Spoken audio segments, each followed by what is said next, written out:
Welcome to yet another game of D&D, everyone. What happened last time around was that after finishing up the ritual of the Crucible Soul with Summerlad, all of you said goodbye to your Steinfidane friends and to Joffridus, who set out to go to Dorf to talk to Arden, the scribe for the mayor, and decide how they're gonna do this whole revolution thing. Meanwhile, you guys decided that despite all that you learned, you were still making your way northwards towards the city of Lundaland. Because why wouldn't you? It's where everything is happening, and for whatever reason, that's where you guys feel you should go to. And therefore, you started making your way there, but not before realizing that it would be a long journey until you reached there. So you decided to make a detour to the city of Shongen, where you met very wary people and the Arcanist Shura, who sorta helped you guys a little bit with some things here and there. And she also teleported you guys closer to the city of Lundland. She teleported you guys using her high-level spells to the city of Bach, which is the last city before you reach Lundaland, which also has not been conquered by the advancing forces who have stopped at Frostburg, because apparently there's something sinister going on at the city of Bach, and just as you arrive in the city via teleport and talk to some of the people who have been camped nearby the town, Sergeant Honant, you do discover what is this sinister something that is happening in the city of Bach that is keeping everyone away and stopping people from passing through it and getting to Lundaland finally. So after surveying the whole situation, learning that apparently there are things called scarecrows, that scarecrows, that apparently use some sort of mental power to dominate people, and they have indeed several enslaved gnolls and goblins walking the plantations and working them and whatnot. You all hunker down, watch the situation, and decide what is the next step. So, being squad, with all that in mind, what do you do? Are all those... There you go. Goddamn bird.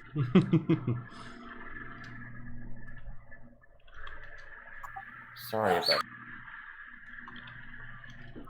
Bird. stealth. Roll stealth. Also, I guess Rhythm Bot isn't working. Let me try that again. I would like to roll for stealth. Okay, so Fel, what are you doing?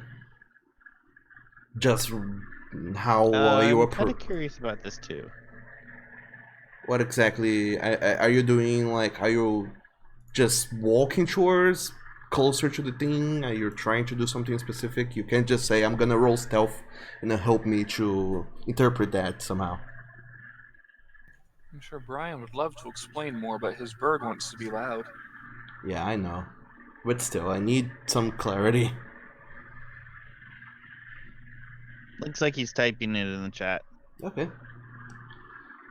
So you want to try and sneak around to one of the scarecrows on your own? Are you doing this alone? In the meanwhile, I have no idea why the Rhythm Bot decided not to play. I just want somewhat of a strategic position, but not really going in yet. We're not sure about what we're going to do yet. Alright, I personally, I want to try and drag. It's working now. There we I go. want to try and drag one of the scarecrows down, or like out. You want to try and drag it out of the plantation. Hey, Doug. Yes? How far apart would you say each of the scarecrows are to each other? Make a perception check, Matthias.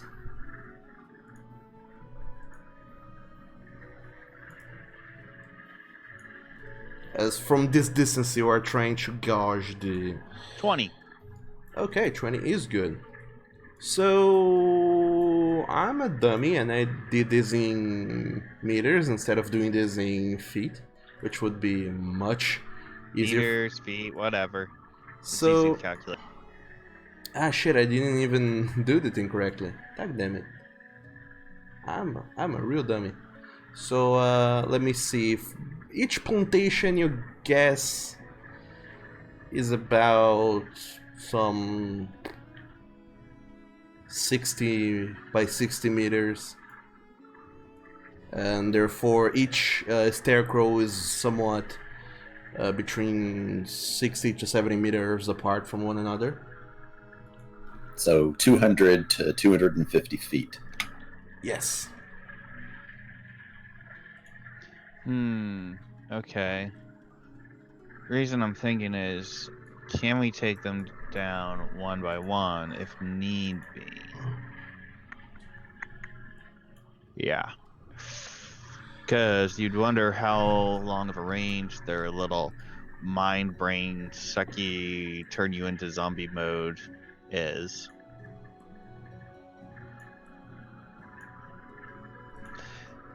And Flint says if he's sneaky enough, I want to give him a mirror. Maybe the stairs can be turned back on them. Oh yeah, I got that one.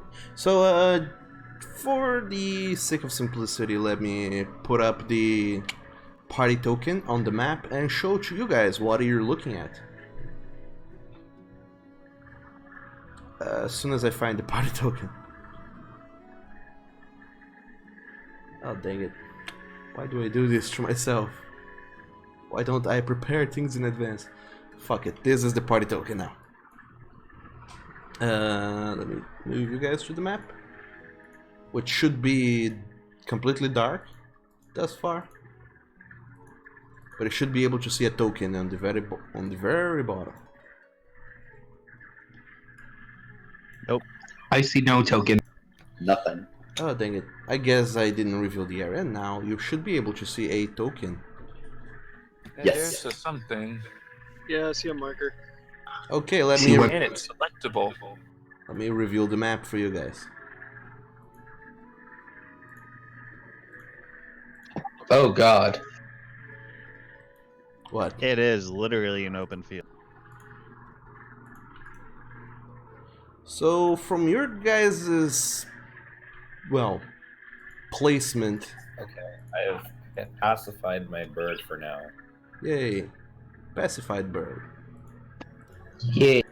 You can see around the city somewhat. You can't see past the city itself, but you can see that the city seems to curve, and then a road to the east continues further away from the city, and you can see plantations, lots of them, surrounding the city.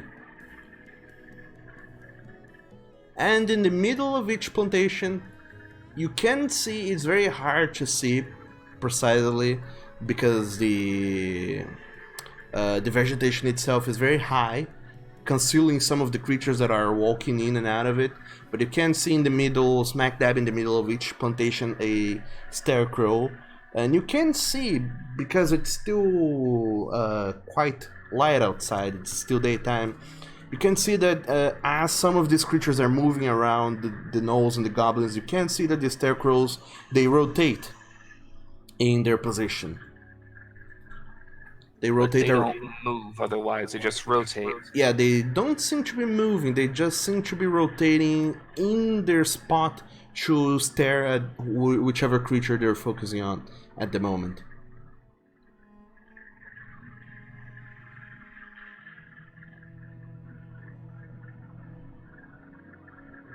So that's why I'm wondering, can I roll stealth to try and stay low to the ground, creeping? There is not anything in between you and the plantations. It would be very hard to sneak, but if you would like to try, I'll allow you to make a stealth check with disadvantage.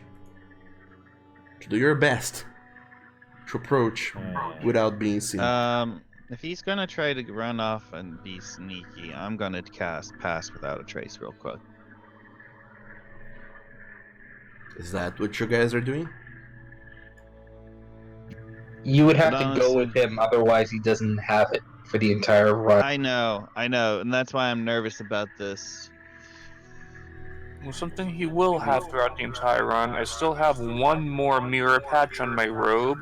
I'm gonna tear that off and give Fel the mirror real quick. Why? I don't know. If these things use their eyes to do some weird shit, I would think maybe if they look at themselves, the weird shit happens to them. Well, okay, so we haven't really even discussed what we're gonna do. I'm just thinking it would be better to, take one out at a time through stealth. Yeah, I'm not disagreeing with you, Fel. It's that unless you are invisible, you're not really going to be able to stealth forward. Luckily for us, I only have one slot. And as soon as he would touch the scarecrow, he would become visible again. True, No, the but second he he would- attacked it, he'd be given away. No, yes, but grappling is considered an attack. Yeah, I know. That's what I'm saying. Yeah. Like, you can touch something and still be invisible. It's just you cannot attack.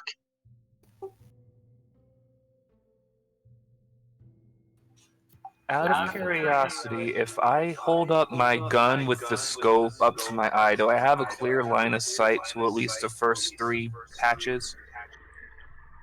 The patches, the front ones in a line closest to you guys, you do have a clear line of sight to them. You don't, however, have a line of sight to the further away ones, closer to the city. The plantations themselves are blocking your view. Now, this might be a stupid idea right alongside the mirror. What if I just stand right here and shoot them?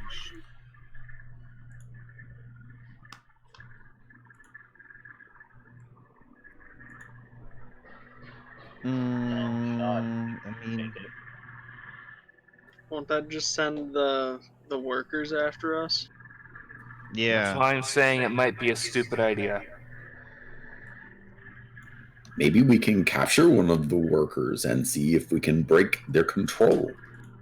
That is a good plan, but if the control is similar to how it happened with your parents, I'm afraid this would be not only hard but expensive, and it wouldn't reveal much. Alright, I got a couple ideas on that too. If we can get maybe 100 feet away from one of these workers, I can do my message thing, distract them, get one of them over to us, and then Hantai can work his tentacle magic and have this guy listen to us for a day. Somehow, Bad, there is echo. You're making echo on yourself. Z, can you turn down your thing?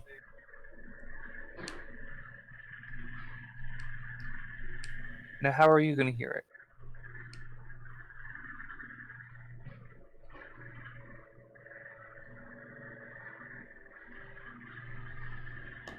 So, what are you guys doing? Trying to make sure Z can hear without the need for echoing. I think before we do anything, we need to take a rest. Yes, you guys are in this kind of further away encampment with some other soldiers who have been sent from the neighboring cities, who are kind of holding down the fort. This is sort of a checkpoint. There's not much here aside from some tents and people cooking some meals and kind of just holding this position. They're not ready to assault anything or anyone. Not really ready to defend themselves either against a very large attack, but this is a secure place for you guys to stay in. Morning would be better than. Alright, so as I was saying before, maybe I can get to like 100 feet within one of the worker guys, distract them with a message, and then Hantai can work his tentacle magic, and he can listen to us for a day.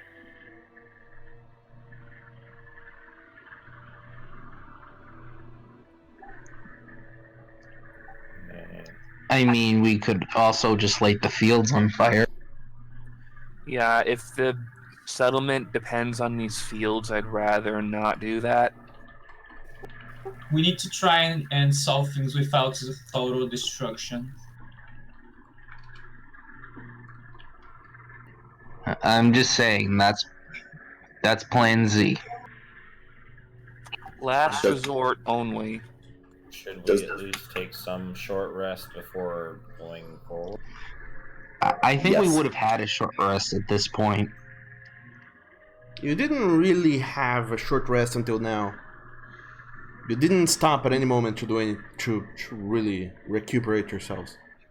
Yeah, I mean, in any case, I mean, we could take a short rest, a long rest. I'm not sure what would be best. Looking out at the knolls on the field, does Grath recognize any of them? Make an intelligence check with disadvantage, Graf.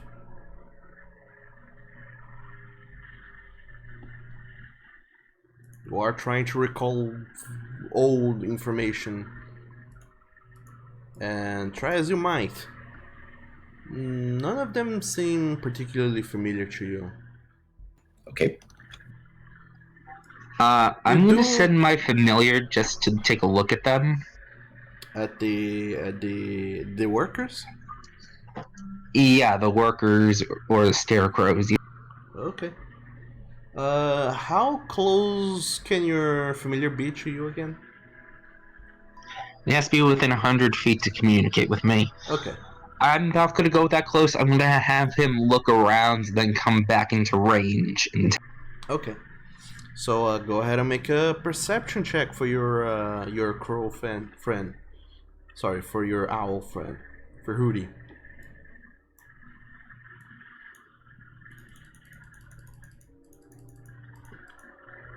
So,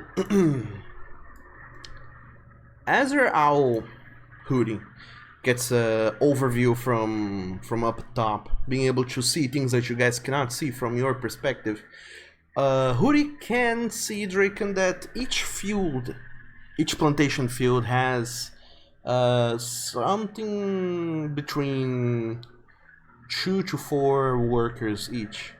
There doesn't seem to be a lot of workers, but as they keep walking around, entering one field and exiting one field, entering another, and kind of just moving around, and from this distance you can't really distinguish one from the other.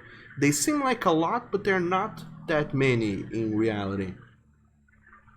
You get the sense that perhaps this scarecrow cannot keep that many creatures under its control. Therefore, there's very finite numbers of workers in here. You do see, however, that these scarecrows, they keep turning around and and following the closers, the workers with their gaze, and you're not entirely sure why they do that and what's going on really, but that's what you can gather. Would you say that your owl did fly over the city?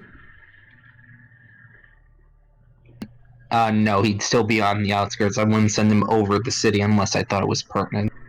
Okay. So Doug, I just want to clarify.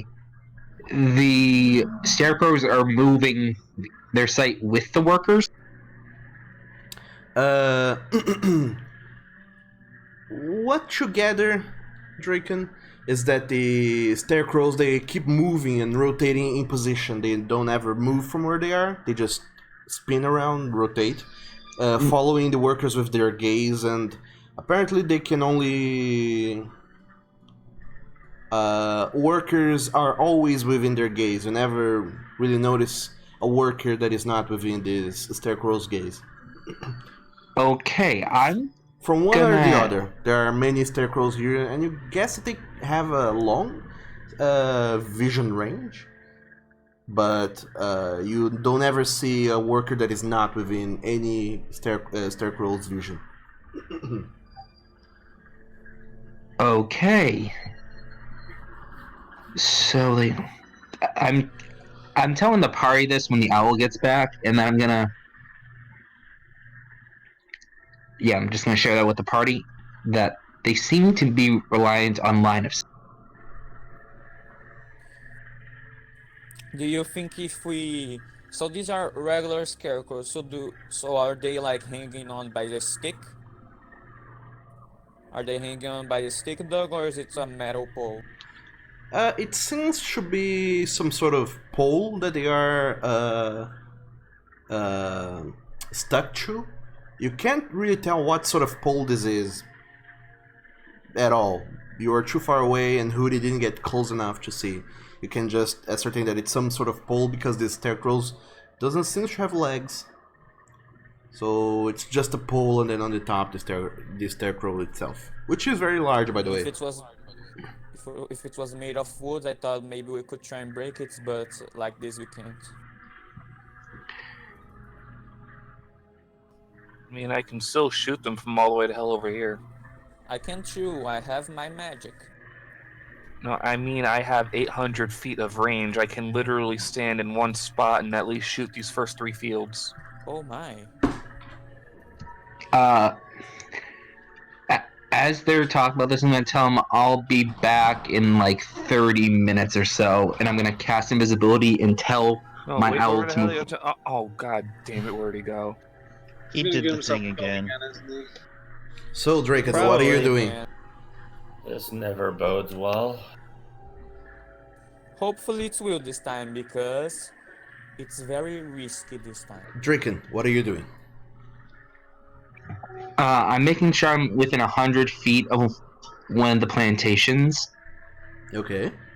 and send Hootie to land on one of the scarecrows. All right. As Hootie itself is approaching one of the scarecrows, you get the sense that there is no other living creatures around, no critters of any sort in here. And then, as Hootie is approaching, Hootie is visible, right? Or is Hootie invisible as well? He's visible. He's just looking like a bird that's just looking to. Okay. So as Hootie is approaching the scarecrow, you do see the scarecrow seems to rotate in its spot and look straight ahead towards your bird, towards Hootie, that seems to approach. And I would like you to make a wisdom saving throw for Hootie. I don't think that Hootie has a wisdom saving throw proficiency, so it's gonna be just a wisdom check. None of those are very high. 10, alright. As Hootie tries to approach this scarecrow to land on it, are you looking through Hootie's eyes? No, I was gonna have it land on it, and when it landed, I would have said I would have looked through. Okay, so you didn't have, you weren't telepathically connected to Hootie yet. So as Hootie is flying, Draken, you feel within yourself this very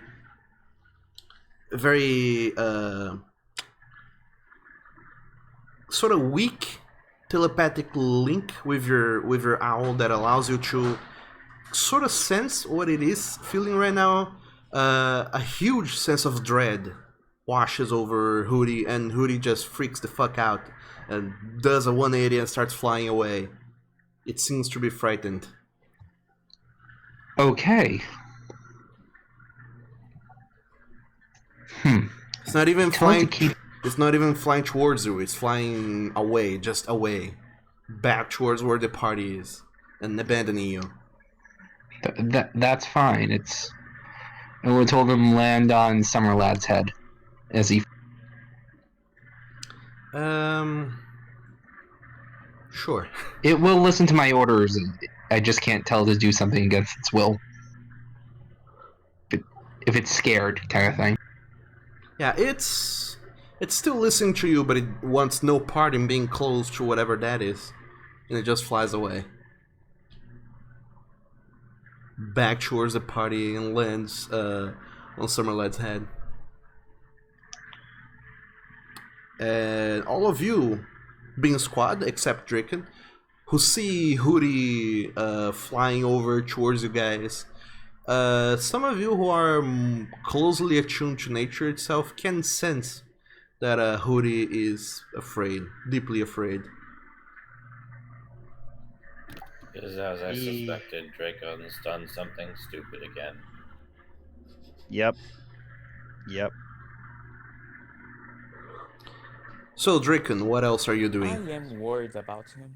Now that you are close to the scarecrows on the plantations itself, and you can see very close to you some gnolls and goblins walking around. They have this sort of droned face to them. They don't seem to be thinking for themselves. They just seem to be absent-minded, stupefied, so to speak. But they still seem to be doing some sort of work, which you're not entirely sure what is. I'm gonna watch them for. I'm gonna watch them until I have like 15 minutes left in my spell, and then get. All right. You do notice that some of the workers, they do seem to spread out, go closer to the other scarecrows, and this one scarecrow in this field that you're overwatching, it stops staring at the workers and now starts kind of just rotating around, doing a 360, trying to look for something. You get the sense that it's trying to find. How long has Draco been out there? How long does invisibility last? Visibility lasts an hour. Alright, I'm taking a short rest. Alright. So the party, whoever wishes to, is trying their best to rest and recuperate some of their strengths, as their roguish friend seems to have absconded for almost an hour now. So, So back to what you were saying about the scarecrows. Yes. You said it was like watching them until another picked them up? You get that sense that this scarecrow is now, since it's looking for something specific, it doesn't seem to be paying attention to the workers anymore, and the workers have droned to another plantation to be under another scarecrows, and they kind of divide themselves. And this plantation here right now, it seems to be devoid of workers, as the scarecrows kind of just spinning in place, trying to look for something. It seems to be spinning around with purpose, not just aimlessly. Can I gleam if it's just like patrolling or doing anything? Make an insight check. Actually, no, this will not be insight, this will be Arcana.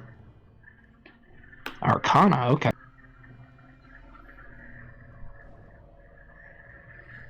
I have no freaking clue.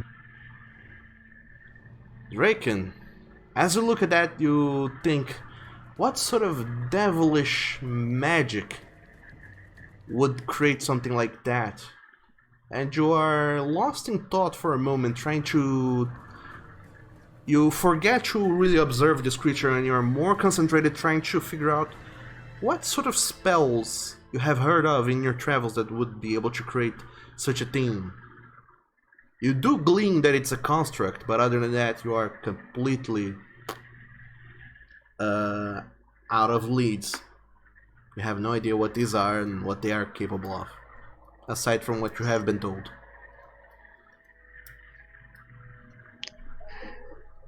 How much more time would you say I have until I have to head back? By now, it would be your last 15 minutes. Okay, I'm gonna head back now. Alright. Just you sneak away from the field. Soft footsteps across the grass as you look around, and it is open fields all around you. Eventually, you do reach back to your companions, who are still in the camp with Captain Honont, who is just kind of hovering about them, sort of looking for an opening to approach you guys and talk to you, but doesn't seem to want to interrupt you in any way. And just then you, Draken, you approach to find your companions somewhat more rested after having waited for you for more than the half hour you said it would take. I'm gonna sneak up behind Grath. Drop visibility and yell. I'm gonna punch him. I said Grath. Grath will punch. Boo! Tail whip. Ow! Ow! No sneak up. Okay, I have a theory after watching them for a bit. Better be a good one. I'll whip you with my tail again. Ooh. And Well, what is other that? than relying on line of sight, it seems like that they can't maintain control of too many. So, a general guess of mine is if we overwhelm two of them, a third will. If we begin overwhelming more than two or three, they'll be unable to control the others. So you what if suggest I that just started it's a bomb shooting rush? at the first three here, and then we can just see what happens from there? I'm Yes, all we're for talk- rushing in, but we need strategy. Should not shoot from near these people. If all workers come, it could cause these troops to be exposed. Yes, I'm just communicating that that it is relatively easy to overwhelm them. And once they're overwhelmed, they're basically useless. They don't seem to be able to move other than rotate. If only we could break those sticks that they're connected to.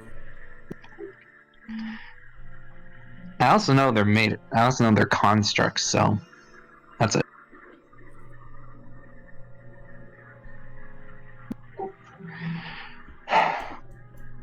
Unfortunately, Draken, you didn't get close enough to them to be able to see exactly what they're made of.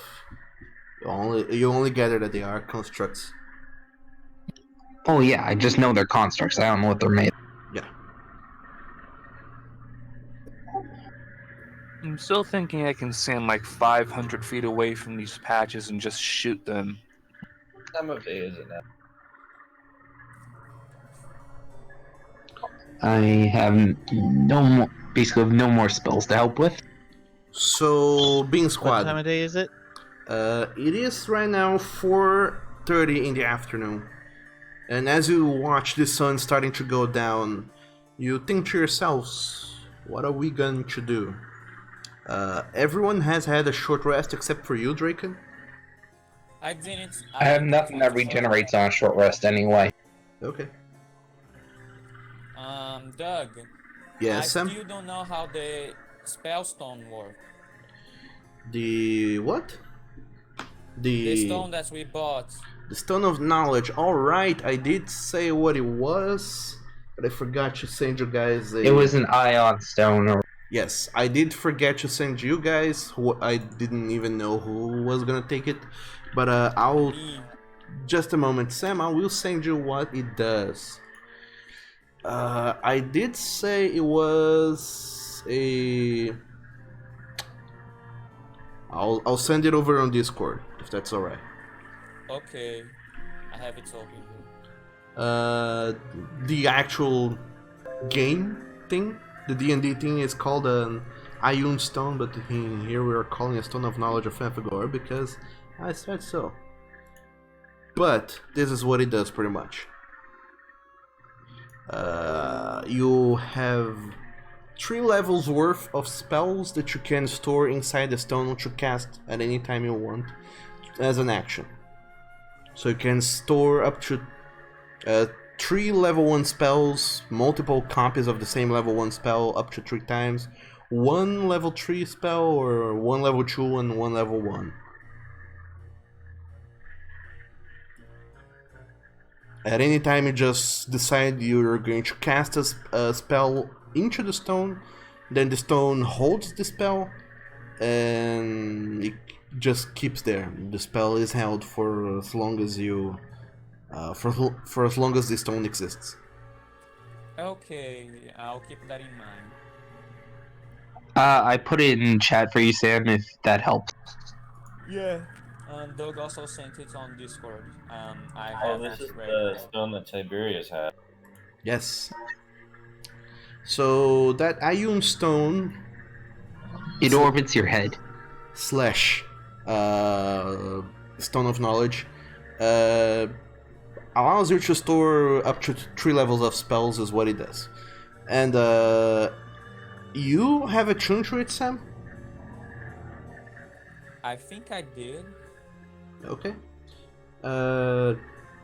Just keeping in mind that you have one artifact that is an attune thing.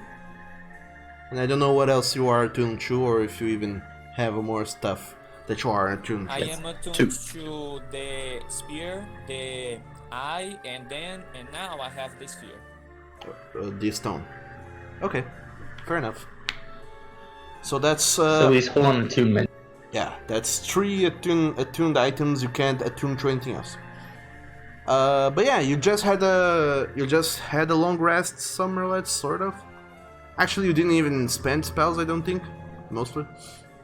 So if you want, you can go ahead now and cast spells into this Ioun stone. You can do 3 level 1s, a level 2 and a level 1, or 1 level. But I'll wait until we see what we're doing a little bit. okay. Just to remember, if you're casting the spells now into the stone to reserve them for later, you are still spending your spell slots. I know. I got that part. Okay. So what are you guys doing? Strategizing. All right. So, what's the plan, guys? Grath thinks Flint's idea works well. We set back from a direction, shoot at scarecrow thing in field, and rush. Yeah, if any of the workers come and bum rush us, we can put them down lightly. We don't want to kill them. Yeah, I think, like I said, once we start taking them down. Well, here's the thing. Here's my idea. We have to decide a quadrant to take out. Because otherwise, one's going to pick up the workers from the other and keep them. But you said they could only hold about 2 to 4 in their grasp. I don't think I got a number of how much they could hold. I say we work from right to left. That's what I was thinking. If any workers come, I can help knock them out. If Fel would be willing to help me with. That's my whole idea. I was going to try and sneak by everybody and take out the crow.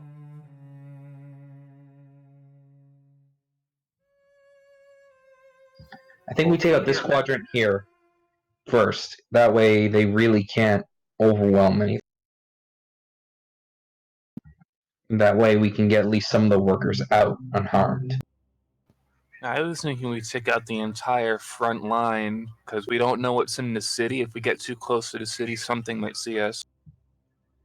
I think the second we start shooting any type of magic, they're gonna. Yeah, you're saying this word magic. I don't use magic. If we don't cause too much of a ruckus, we can always use the plantations as cover.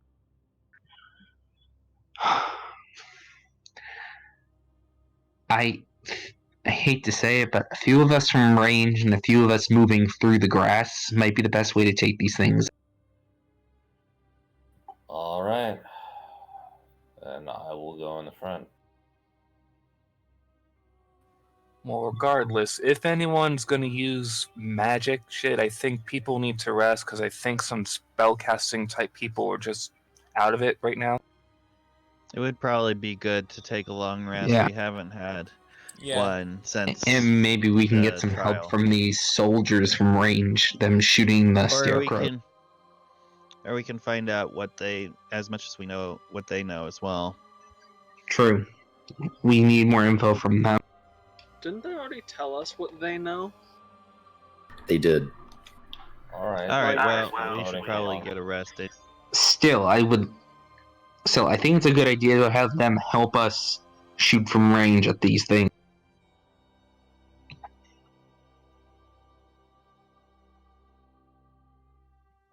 Like, just target the scarecrows. Once they're down, the workers aren't a threat.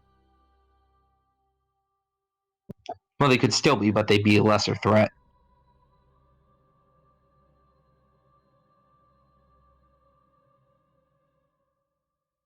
If I'm not afraid of you guys, I'm not afraid of some common workers. Same. It's I don't know if they're workers, I don't know if they're guards, kind of thing. I didn't really get a good. Yeah, it's not the people I'm scared of, it's the thing controlling them. Yeah, but I'm saying once we start this, we have to continue. We have to just take out these scarecrows. I'm gonna reach over and just put a firm paw on Dracon's shoulder and just kind of get side by side. You know, out of all this time I've been with you, I don't know if you noticed, but I'm really good at incapacitating things. Senses another dog somewhere is judging you harshly. Are you sure about that? Well, it's only one of two dogs that would judge that, and one of them is currently DMing. Yeah, we just have to plan for anything because even your expertise in bringing shit down can fail sometimes. I look to Fel and tell him, that's true, but I know you like grabbing things. This is not something you want to grab. This is something that needs to go down quick.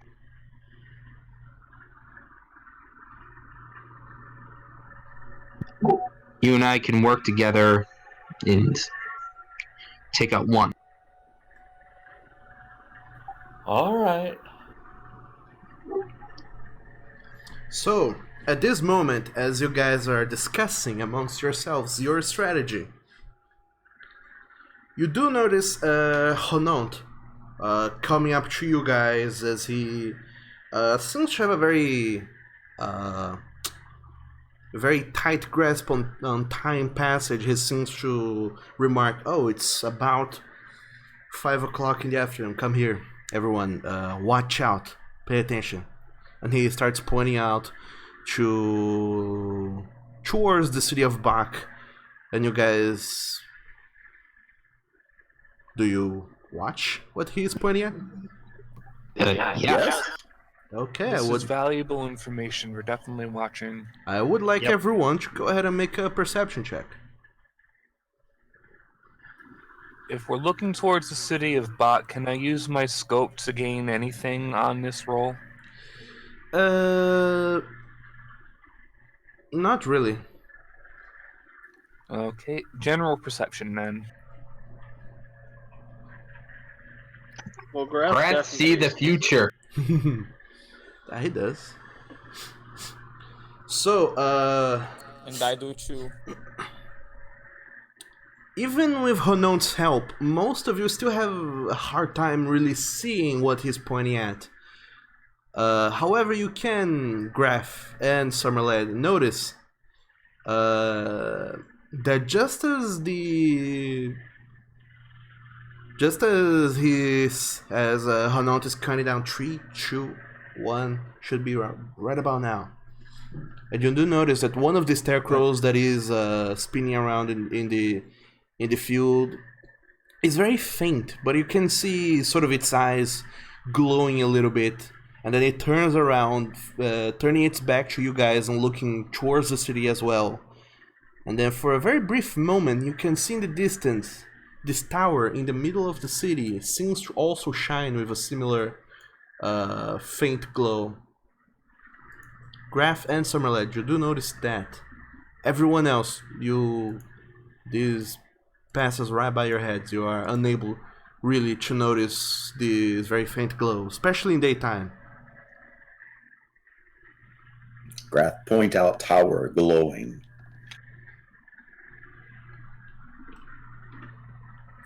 I point to the tower too. And then Honont goes up and says, every day, I'm not sure why, but at 5 in the afternoon, every day, one of them shines and then the tower shines right next. I don't know what that means, but there's something up there. Could it be? Oh, Maybe like a what main- keeps it going. Main power source or a main control area. We might want to Yeah. infiltrate that and wipe them all out at once. Yeah, the hard part would be getting by them. I don't really think that would be hard, really. I mean, how many people here can turn invisible? I'm pretty sure someone can learn to fly or something. It's easy enough to just get ourselves in there. Problem is, would the scarecrows have the range of sight to see somebody flying? And even if the scarecrows don't, there's no... Somebody else might be on the wall if somebody flying over suddenly gets shot with arrows.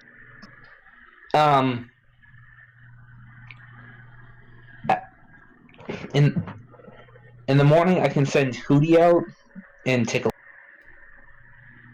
Because he's a little too scared to go right now.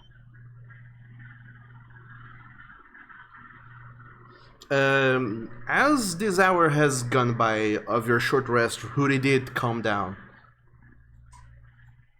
And isn't afraid anymore. Oh, I would ask him if it was, I know he's going to be probably a little freaked out, but I want him to look over the city. Just give it a quick flyby and come back. Alright. Hootie just I looks can fly in the strange. morning to scout out and stuff. I'm a flying squid, and if someone turns me invisible, I am an invisible flying squid. This is true, but we gotta figure. I also think a fly only lasts for 10 minutes.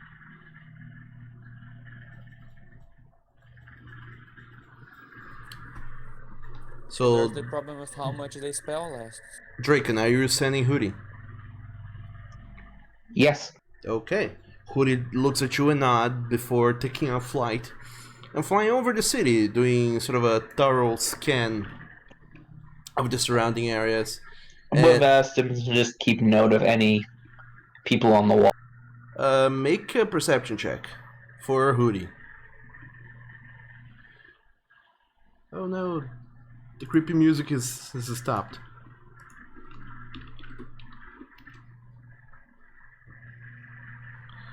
Okay, 22. Ooh. 22. Hootie sees everything there is to see. The town does looks fairly small. There's some buildings here and there. The most noticeable one of them all is the tower, indeed, where previously, earlier, some of your party mates saw some sort of light. It doesn't look like any of the Arcanist towers you have seen before. This one looks a little bit broader and shorter. It isn't as tall as the Arcanist towers. It doesn't seem to have a telescope on the top. But it is a tower nonetheless. And around, beyond the city, Hootie just sees some more plantations, but nothing much of notice. It does seem, however, as it's flying by, that there doesn't seem to be people out in the streets. Anyone inside the city that seems to walk out for any reason walks very fast and with purpose straight to their destination, doesn't seem to make any detours or take a long time out in the streets. Everyone here seems to live in some sort of fear. However, Hoodie does not see anything or anyone in the walls. Apparently, the walls themselves already guard the city enough, alongside this plantation with the scarecrows. What about guards? Are there guards in the streets? There does not seem to be. Okay. When Hoodie comes back and tells me this, I'm gonna tell the. Didn't the guys here at one point say that the Golden Trio actually got into the city through a crack in the wall or something like that? Well, we Thought they know did. one of them flew over and the others got a distraction, but I don't remember how exactly they got. The So- Golden Trio, you mean? Yeah, because the Camden guys here said that they stunk into the city. From what And they- you remember, Hanont telling you, and he does tells the story again, they are not sure. They only heard rumors because they arrived here after the Golden Trio had already struck this place and Fair enough. went ahead towards Lundeland. Apparently, from the rumors, they flew in. They became invisible and flew in. Did something and then got out real quick before anything or anyone noticed what they were doing. I mean, they are in lower number than us, and they did have someone that could fly, so it would have been much easier. So here's So- another stupid idea. Why don't we just walk into town? Because the scarecrows will look right at us. Was the gate closed? The gate did not seem to be closed, or there didn't even seem to be gates at all. How far can these guys see and do their staring thing is the question. Do we want to try and test that? If it's a charm, then the best people to test it would be me or Fal. I mean, I would have seen when the scarecrows turned to pick up the others. Would I know? Come again? All Could I possibly gauge the distance between to how far their sight goes? As best as you can tell, Drake, and the scarecrow seems to be able to see and control the creatures at a fairly large distance. The scarecrow seems to turn around, look at the workers, and watch them running to another field or 2 fields over before they turn back to watch another worker. So they do seem to have a very long sight, especially because they're kind of high and they're overseeing things. Okay, so But yeah, that's- but they have a pretty big overall. But that's their sight. From what Honont told you, it only seems that they can affect things that get too close to it. Are we taking a long rest or are we rushing forward? Because we've been wasting a lot of time strategizing. No, we'll definitely be taking a long rest before I we do think we need anything. to We take a want to long be rest. fully prepared. All right. Yeah. We're just strategizing for what we're doing tomorrow. Long rest, and in the morning, Draco and I will rush forward. All right. From what the captain told us, though, their range was only around 60 feet. I remember that specific number. So Yes, how about this? the captain, from the rumors and stories he has heard before he was here, he seems people did seem to try and approach these scarecrows before, and the scarecrows did see them coming, but only actually did something to them when they were very close, and they would gauge. It should be once they were already inside the plantation some 60 feet away. Right, so how about this? We take out the fields that are directly along the path. The other ones, they don't matter right now, and then we just walk right into town and do whatever we need to in town. Well, I don't think we even need to do that. I think we could go straight up the middle road and they couldn't affect us, but they would definitely that's see what us. I was thinking. If they see us, they see us. We might have to put down some villagers, but they're not going to get to us. If we And put the them villagers down, don't do it non-lethally. attack, really, from what we've heard. Like, villagers don't attack unless you're attacking the scarecrows. Yeah, so why don't we just walk right into town and attack the source, whatever that happens to be? I think we sneak in because I think these things communicate to something else. Just a theory. Like I have a feeling they communicate with something else. If they communicate with something else, it probably is located in that tower. Okay, so I also want to propose something else Okay, what is it? when we do get inside. Flint, how many grenades? I've got a few. Groth have one. About a few. We gotta bring down that tower. Bell is eagerly cracking his knuckles and bored. Okay, I'm not sure yeah, we need see, to I don't know why we need to destroy the tower. I'm sorry for stepping on your words, Lilith. I hear you saying the exact same shit, but we don't need to destroy the tower. We just need to go inside and destroy something. Exactly. I know, this is just an option if we need to destroy the tower, period. We can use those grenades to blow up whatever's controlling the scarecrows.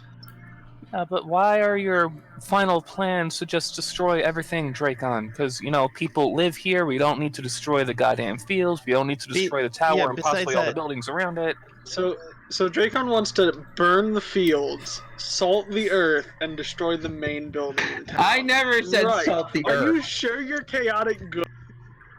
Yeah, I'm Yeah. just pointing out worst case scenarios. Are you Are you okay? Is that sure? also that is also a question? Are you okay?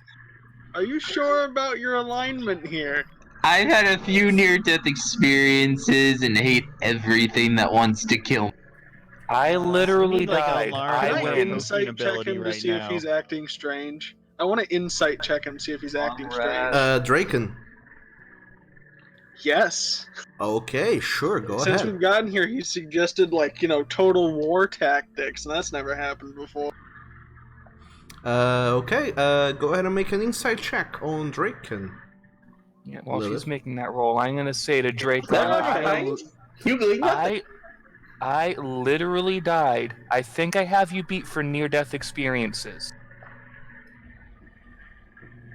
Lilith, when you look at Draken, at first you think, why is he acting so recklessly or proposing reckless ideas? But then you remember, ever since you have met Draken in this continent here, he had a goal, and now he's closer than ever to that goal, and you can see the anxiety and the anticipation to see that goal through, and you shake the thoughts aside. You know that Draken would not be doing evil things or be consumed by evil just like that. He's just really anxious to fulfill his goal. He doesn't seem to be controlled by any sort of evil things, as best as you can tell, with that natural one. Yeah, with that natural one. A natural one, it still gives you a 13 insight. Yeah, but a natural one's an auto fail. It's enough for you to glean some things that could explain why he's behaving the way he's behaving, but... And that one is only an auto fail for attacks. It's not necessarily an auto fail for skill checks.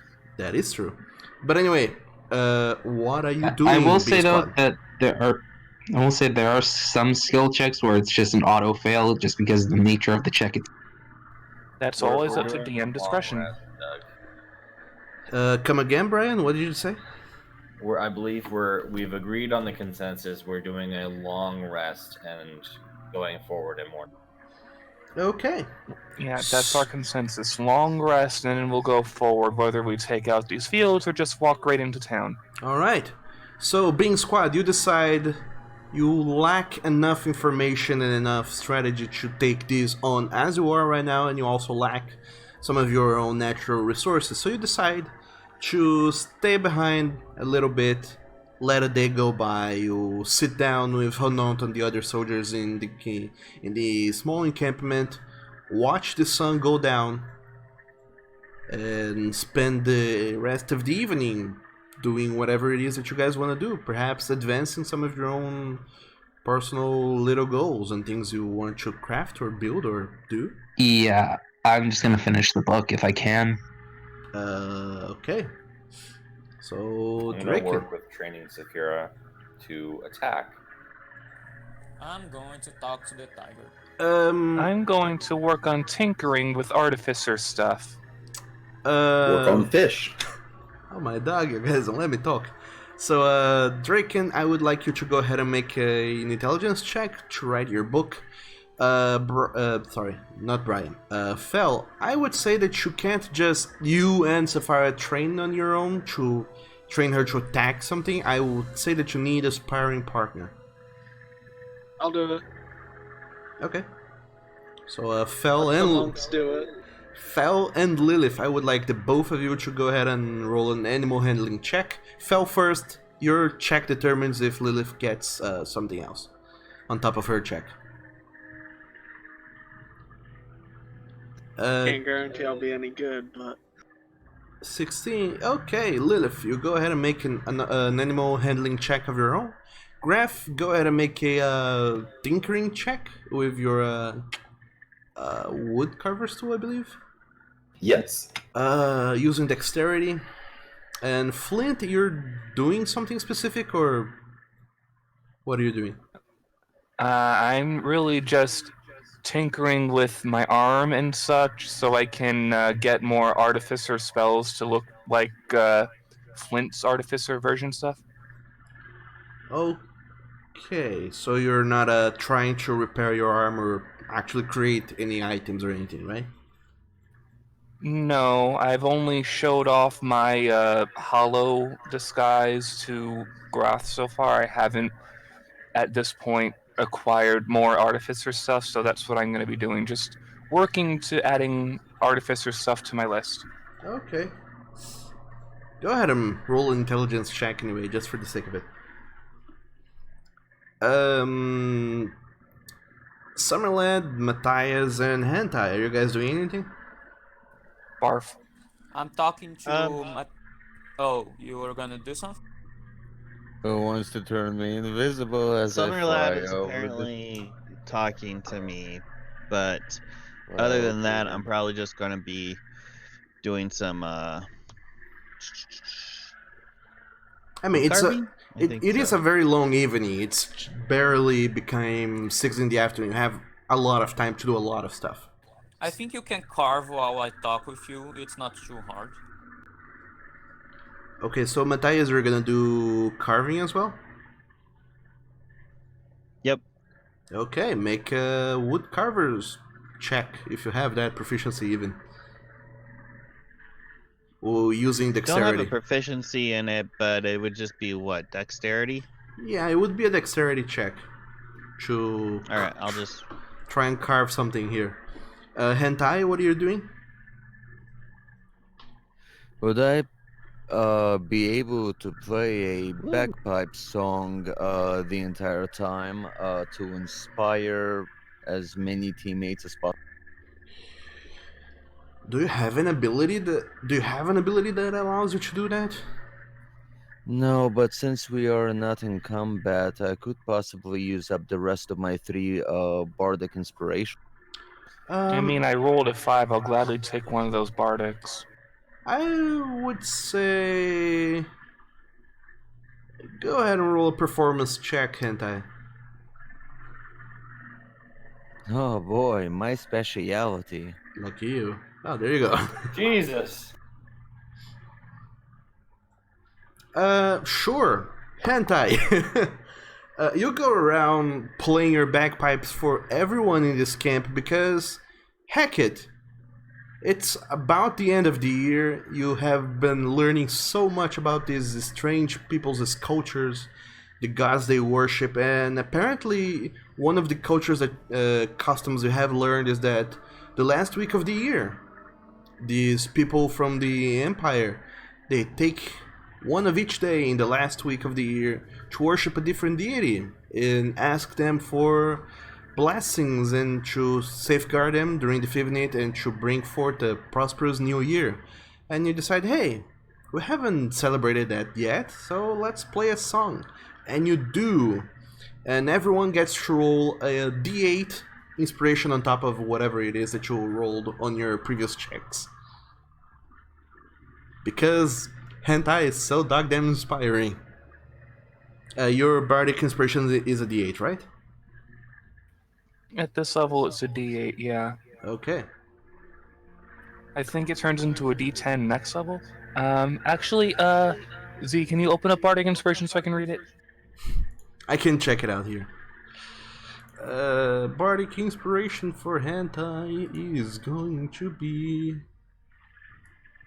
Yeah, that's at 10th level, so it's a D8 for right now. Okay, it's a d8. So yeah. Draken, you rolled an 11 plus 7, that's 18 in your book writing stuff.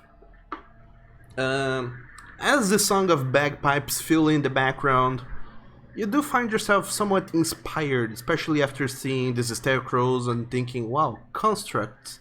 And you flip through the book looking for constructs, and there is not a single entry of any construct being, and you imagine this is lacking something. Even though constructs are not actual monsters that exist in nature, you imagine that there should be an entry for constructs, and you start writing down, and you just feel this inspiration to write even more.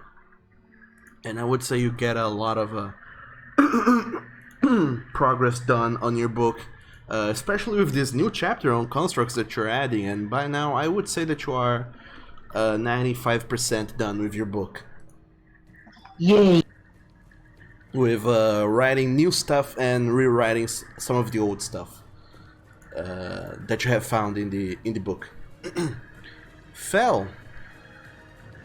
That's a 1 to add to your 16, so that's 17. You do manage to somehow convey the idea to Sapphira that whenever you give a command that she should obey said command. You have previously tried to teach her a few things with some mixed success thus far. And when you try to tell Sapphira to go and attack Lilith, you rolled a 5 plus 6, that's an 11. I would say that you fail to make a very compelling target. Sapphira does look at you as a friend, because you are. You have been friends ever since Sapphira hatched. And she finds it very hard to attack you, and Fel, you also find it very hard to actually get Sapphira to attack Lilith. Sapphira does seems to jump off of you and kind of skitter around on the floor and get close to you, Lilith, and kind of nip you on the legs a little bit, but it's more like play nibbles rather than an actual attack. She doesn't seem to quite grasp the concept of what Fel is trying to tell her to do at all. Alright. Well, at least she knows not to like full-on assault party members. That's always a good place to start. It's also kind of adorable. Yeah, she It is, isn't it? Sapphira does know. You get the sense that she knows these are your friends and that you don't attack friends. It would take. While I'm working on my stuff, can I take a break and head out there, or is that too meta? Head out there where they are training. Yeah, head out there where they're training. I would say that tinkering is something that takes quite some time and concentration, so no. Gotcha. I will be in my room, wherever that happens to be, and just tinkering away at stuff then. Well, too bad you don't have a room. You guys are just kind of in this encampment. In his space. Yeah, you found a table that someone was using to chop wood, but there's no wood being chopped right now, so you kind of sit down there and do your stuff in that little stump of a tree. What else are you guys doing? Graph, you're trying to carve something, and with that 16, it takes some time to get to the point where you are satisfied with what you're working on. In the end, it looks good, but you feel that the sun setting and not having a good source of light kind of hinders a little bit your work. Every now and then you have to kind of stand up and look at your carving from several angles before you really get a good sense of what you're doing, what you need to do next. So you end up taking more time than you think it would take you normally to do this, but you manage to do it without any big problems. So you do happy. You have a carving. Flint. That's an 8 plus 5. That should be a 12, I believe. That'll be a 13. Is that so? I think it's a 12, but anyway.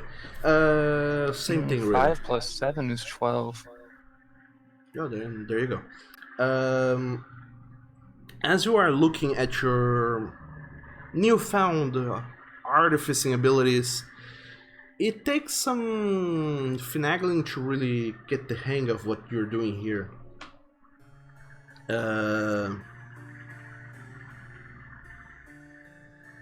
As you look at what you have, you do feel that you lack more appropriate tools to do things.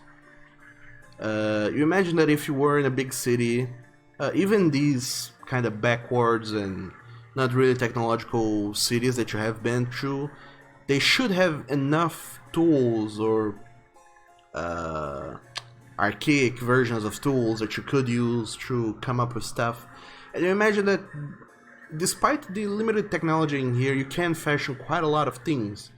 All it takes is, you know, some good old searching and asking around. But you feel confident, you imagine that you can do quite a lot with the limited resources you have in front of you. Finally, Matthias. You didn't even roll your D8 inspiration, I don't think. Nope. But 22 is pretty good.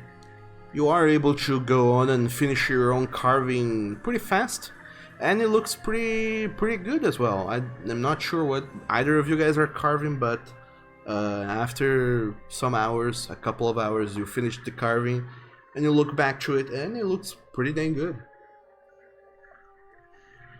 We'll Roth find put out. his carving in the chat. Oh, okay. That's pretty dang good carving. It's Grath is artist. Yes, it's pretty intricate, and some of Graf's previous knowledge with carpentry and woodworking really shows when he gets up to these little miniature versions of the party members. And as for you, Matthias, sitting down and taking some time for yourself to carve stuff out of wood, it's pretty nostalgic, and it brings you memories of home as you do them. Yep. And you can't help but to think every time that you think back of home. You can't help but to think of how they are doing, the people that you left behind, and the things that they must know that you don't. And if only you could talk to them and listen to their stories a little bit longer, you would probably know a lot more now that you have the context. But alas, you can't do that. Nope. Cannot.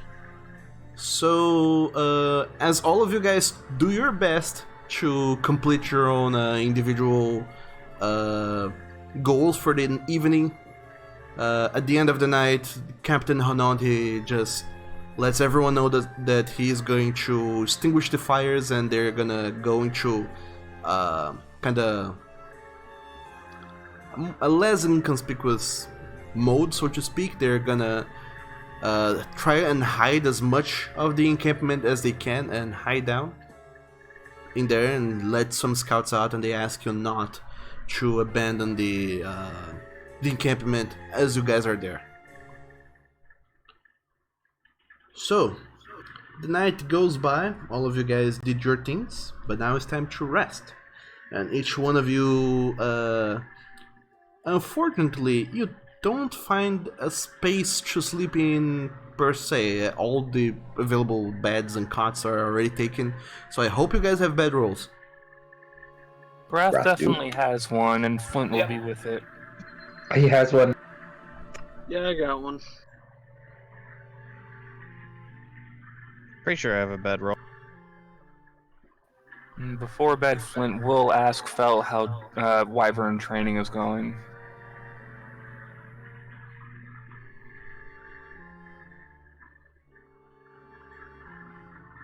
Fel? Brian? His bird is probably screaming again. Oh no, bird attack.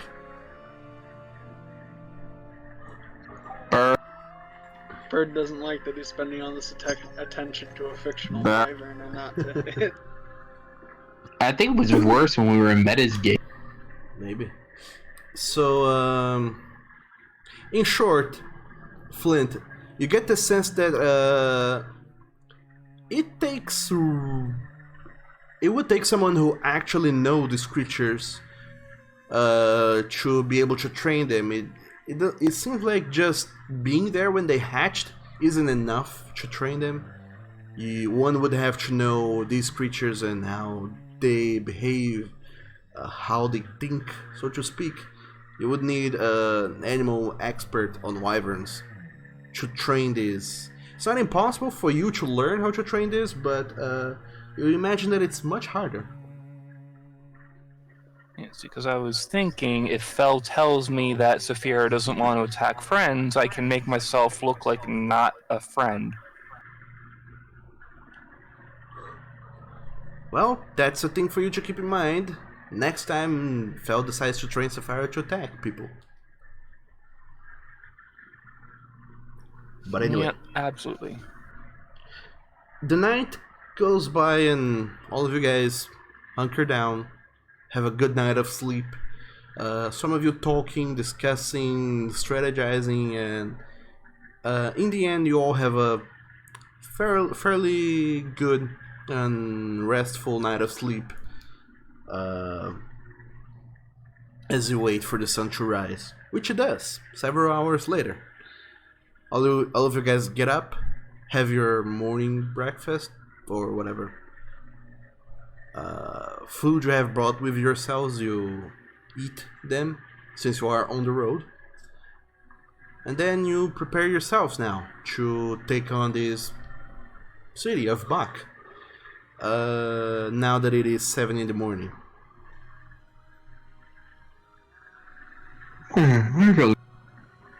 So all of you have had a long rest, recovered all things you'll do recover in a long rest, including spells, skills, and whatnot. So check those up.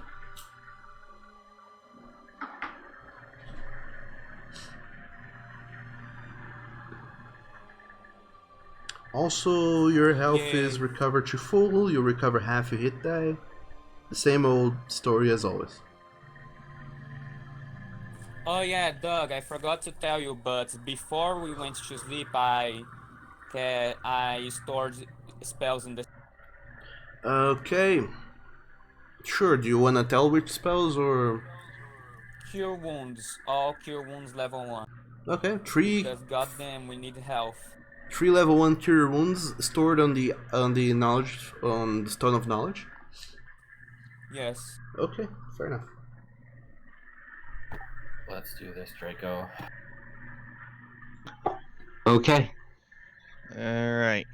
You guys be careful. Are we attacking or just walking right in? I'm double checking. I mean, I'm okay with walking right in. I'll have my rifle at the ready and shoot the scarecrows from afar if I need to. Maybe we can sneak in if Matthias will pass without trace.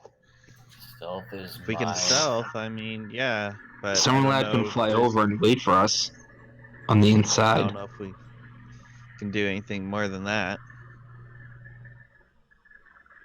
If we don't figure something out soon, the fifth net draws closer, and I am just gonna run in. I know. We know. Let's stealth up then. So I'm going to fly over. I tell someone lad to hang on for a minute. When you're, I'm gonna have Hootie just sitting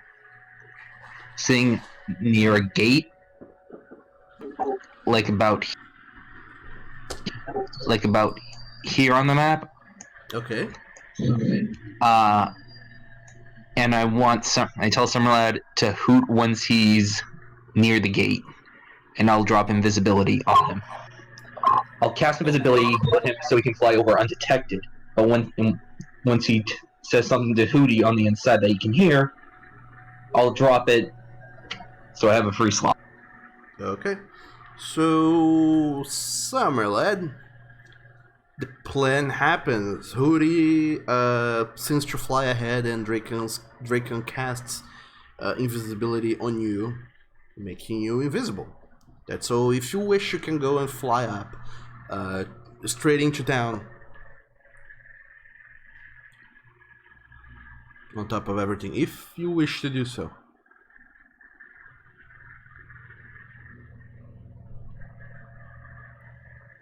Well, good thing I put that. 37. Natural 20.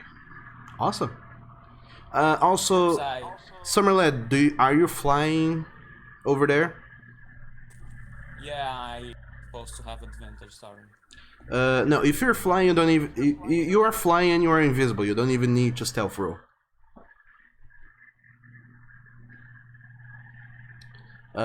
So sure, that's some pretty good stealth checks, except for hentais, which I can't see. Oh, let me roll for Hentai. Z left room for something. I think you need to start locking the door when you guys are playing D&D. I think you need to handcuff him to a chair. Nah, just tape him to the chair. Regardless, that's a good stealth check. So, all of you guys managed to... Well, at least you think you are very well hid, with the lowest stealth roll being 23.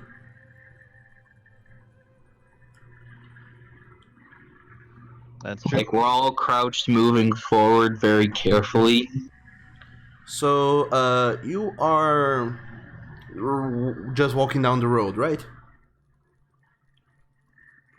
Quote, quote, walking. We're being super stealthy, quiet about it. Possibly even like camo crawling, army style. Alright, because of Pass Without a Trace, Matthias, you do know a thing or two about concealing oneself when you do get up some vines and some other leaves and stuff just lying around the floor, and use it as best as you can to cover up all of your teammates and explains to them what is the plan. And then eventually everyone sorta gets as close down to the floor as they can and start almost crawling towards the field, this very open space between the encampment and the first plantation until you are near the plantation itself. And then as soon as you are, you do hop inside of the plantation, just staying as close to the edge as you guys can, making sure to stay very loaded so the vegetation itself is covering your tracks and your presence as well. Every now and then you do come across one random goblin or node that is just about to cross your paths, and you stop on your tracks. They pass right by you. One of them even stops and looks at you, but doesn't even seem to realize you are there, and just keeps on walking, passing right by you as if they hadn't seen you at all. But you are pretty confident that they should have been able to see you, and it goes to show how very stupefied these creatures are. Eventually, as you finish stealthing and sneaking your way through these plantations, you hop from one plantation to another, and then as you're getting closer to the city gates itself, it's just one a little bit harder now because there's not really a whole lot of vegetation to conceal you, so it's sort of a kind of a crouched sprint from the edge of the plantation into across the city gates themselves, and as soon as you pass the city gates, you just take a hard right and duck behind the wall, where you do see Hootie perched on top of a building nearby. Summerlad, you hear? Who? I drop invisibility on Summerlad. I am a bird. So where are you, Summerlin? I told him to hang around Hootie. Yeah, I'm close to the owl. Okay. But, I mean, are you on top of a building or are you on the floor? On the ground? I believe I am on the ground, which is more stealthy, easier to not be seen. Okay. So, as all of you have walked into town, you look around over your shoulders, and as you now from inside the city, the town at least, as you look back over your shoulders to the scarecrows, for one moment you think that they have seen you, but they're just looking around, watching over the workers that are walking across the plantations. And now that you are inside the city, you do notice something very peculiar that you have not noticed before. The workers does not seem to be entering the city at all. They seem to be just keeping to the plantations and here inside the city, and you haven't seen any worker per se. Is there anybody in the city at all? Make a perception check, Flint.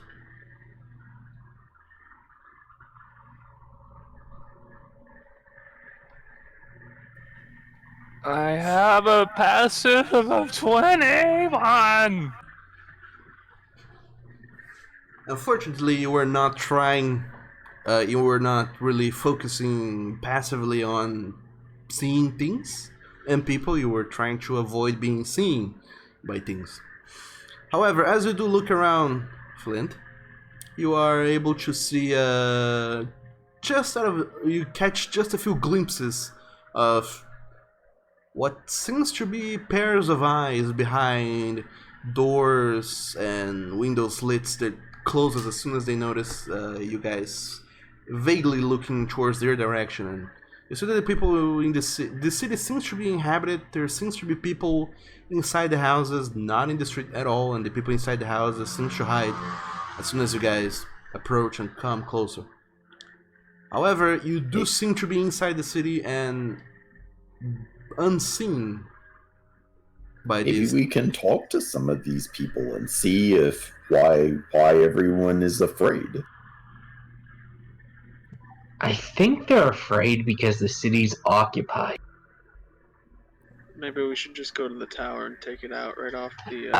I agree. We don't have a lot of time. We're gonna go in this blind, but we don't really have a choice since we're on a time crunch. Was one of these hiding people within 120 feet? I would suppose that they were. Why? Because if they're within 120 feet, I can just look and point in their general direction and ask them what's up in their head. Alright, let me read up on That's message. not going to freak anybody out. Yeah, that's not No, gonna not at freak all. me. Are you doing that, Flint? Yeah, I'll look at, say, this one building on the left here, point, and whisper in that person's head, hey, what's going on?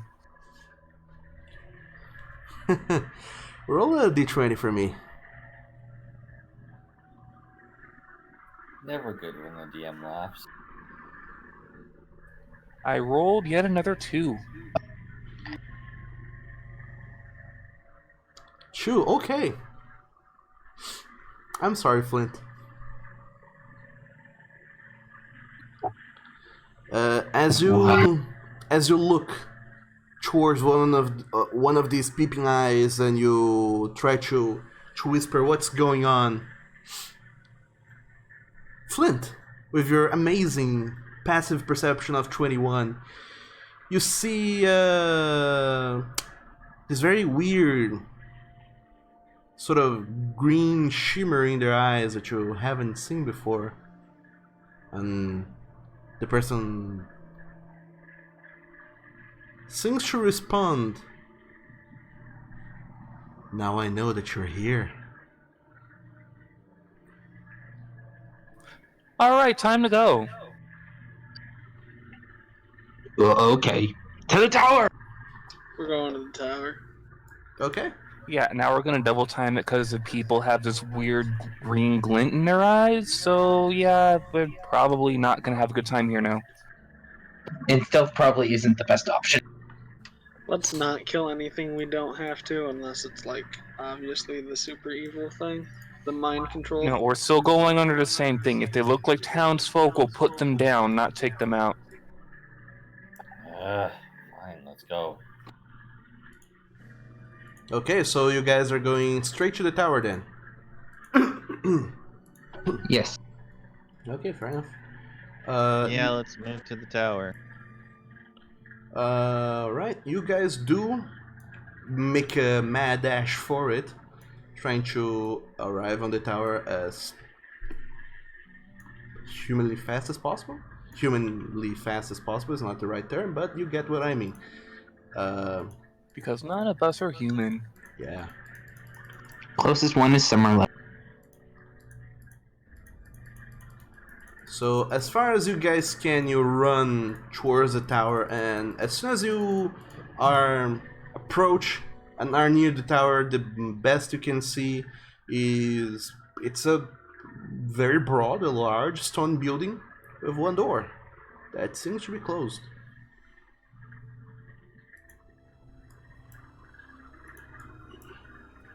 So can we investigate this door, and if it's not trapped, can we I can check open? it. Come again?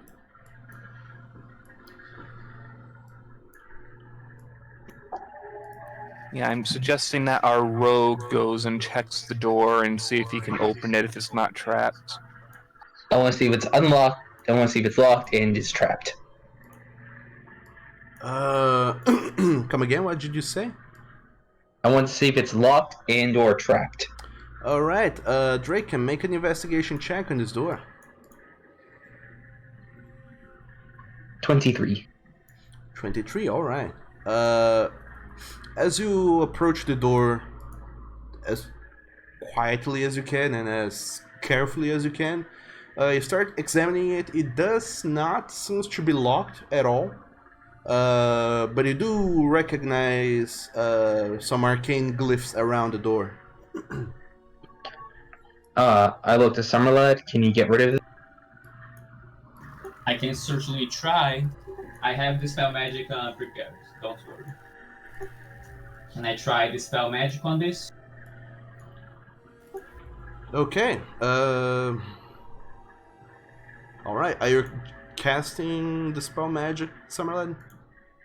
Yes, I think that's the best thing to do. All right. As you do, whatever seems to have been on this door previously seems to be dispelled.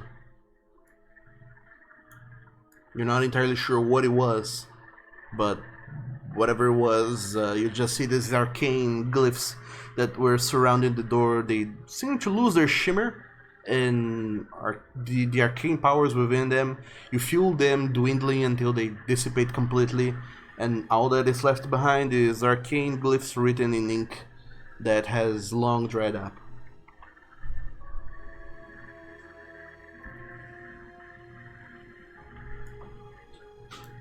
I think it worked. I will open the door. Alright. Draken, as you open the door, what you see... Just a second, I'm revealing the map. It's a big map for me to reveal. You do see what appears to be a room of a tower, some closed doors, and then a stairway that seems to lead upwards. Someone watch the stairs while we check the doors? I'll go Question? downstairs. Wrath will watch stairs. All right, if you two are Since watching the stairs are stairs. covered, I'll head over to the door with whoever else is listening in there. And I usher Yep. everyone. Hurry.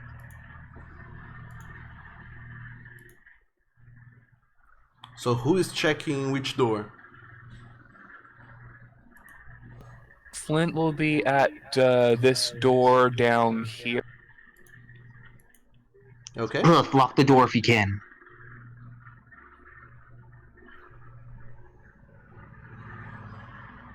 Sam, can you move your character in? Sam? Yes.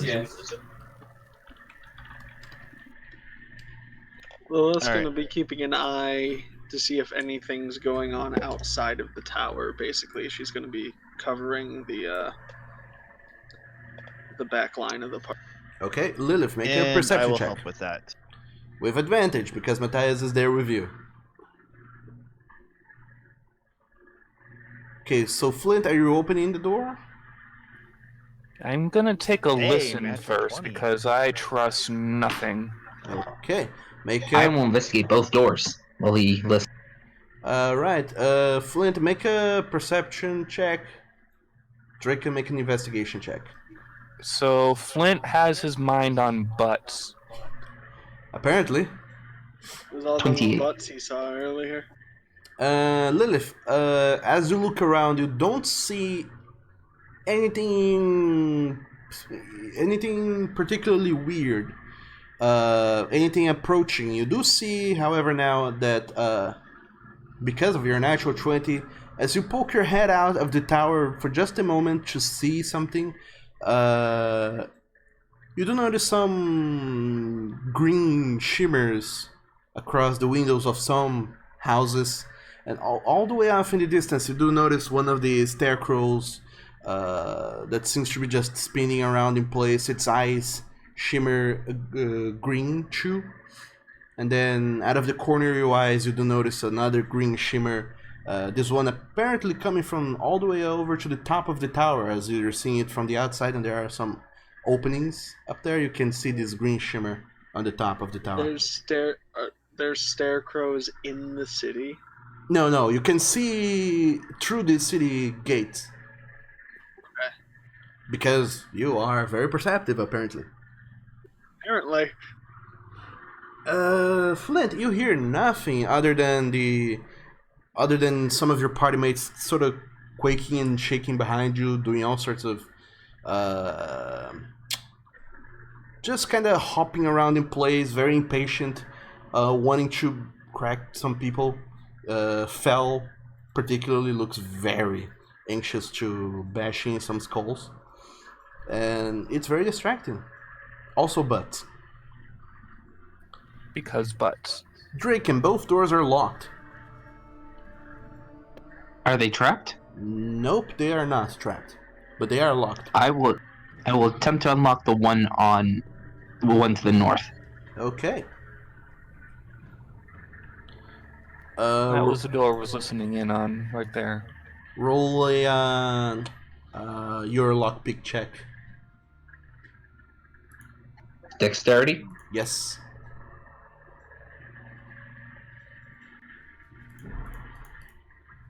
$31. Alright, that's enough to open up this door. to unlock it and open it if you want. Yeah, I'm gonna peek in.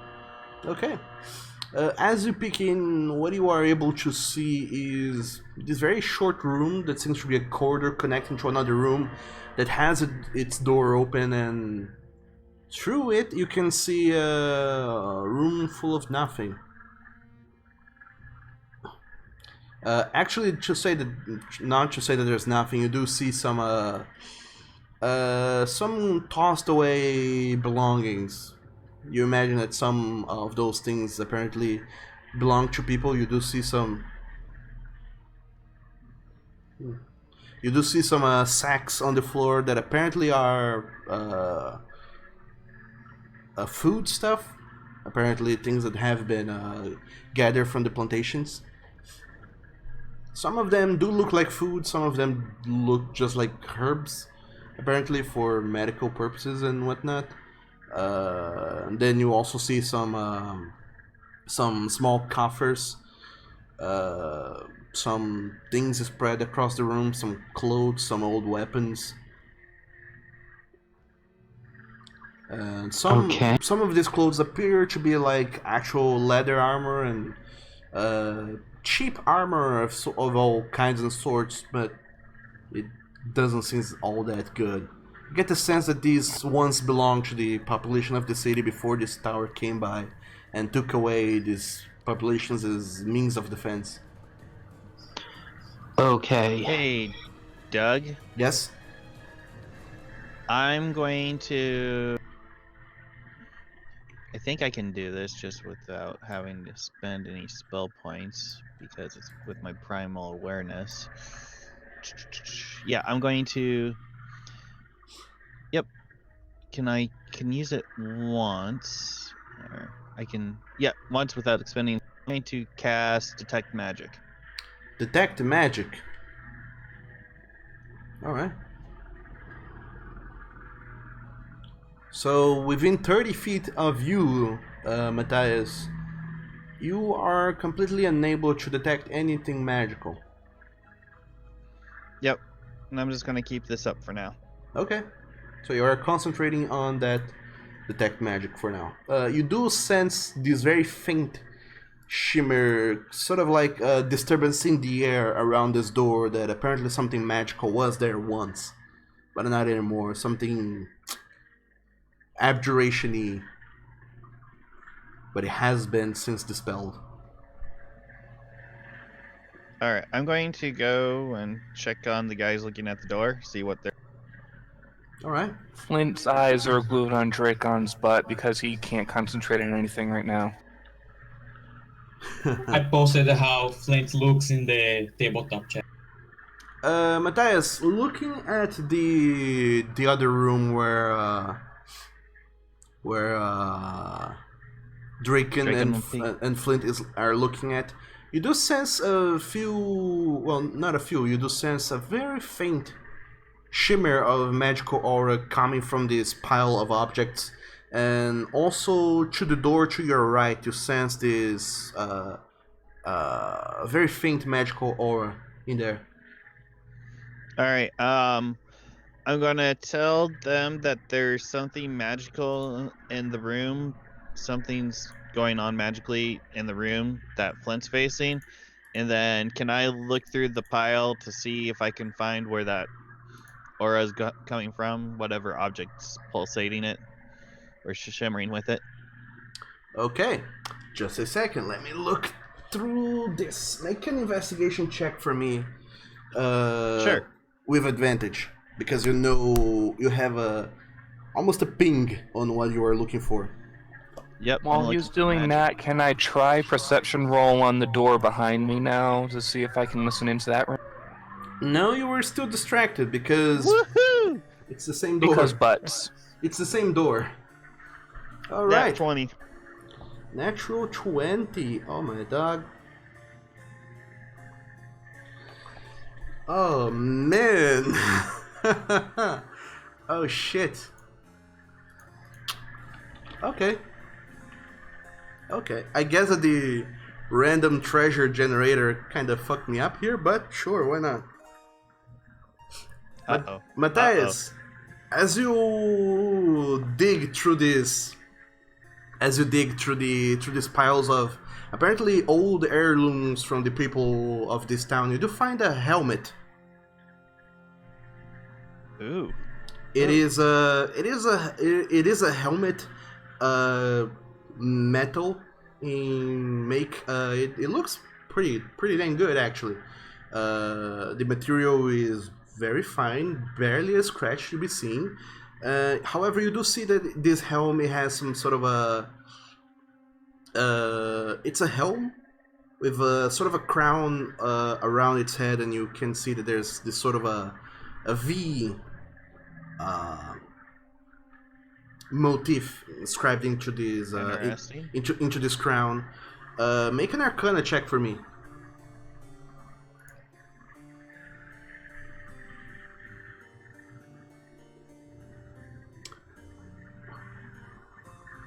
Well, I'm not very good in Arcana, but I'm gonna pull it out, know that it's magic, and I'm gonna show it to Dracon and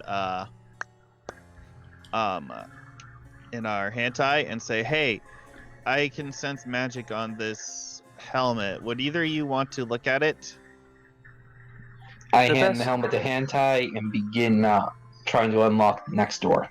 Yeah, Okay. the best hand I can do is another Arcana roll.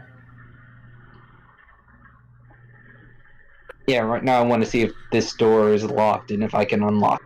Yes, it is locked, and you can attempt a lock-picking check to unlock this door. Should I have Hantai roll Arcana? Sure. Actually, no, you don't need to. If Hentai would not have known what this is. Matthias, Okay. despite your low Arcana roll, you show it around to Hentai, and Hentai looks it over to you, and the both of you confirm your suspicions. You know the source of the school of magic because of your detect magic, and Hentai himself knows a little bit of magic himself. To know that this V represents the school of conjuration. Ooh, cool. Whatever. We'll know that at least. Whatever that means. Draken, as you open up this door, you look inside to find a room. A very unexpected room, so to speak. I mean, you do open the door, right? Yep. Okay. Fair enough.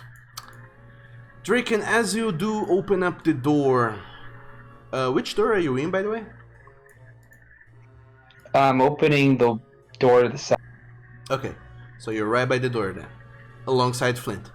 As you do open up this door, Drake and Boulder, you look inside to see what appears to be a multitude of broken bodies.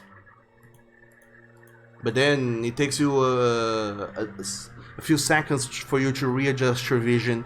And you do notice that they are not broken bodies, actually. When you take a second glance across the room, you do notice that these are not bodies. These are pieces of bodies, and not organic bodies. These are constructed bodies. You see scattered and mostly destroyed scarecrows in here. Okay. This is creepy.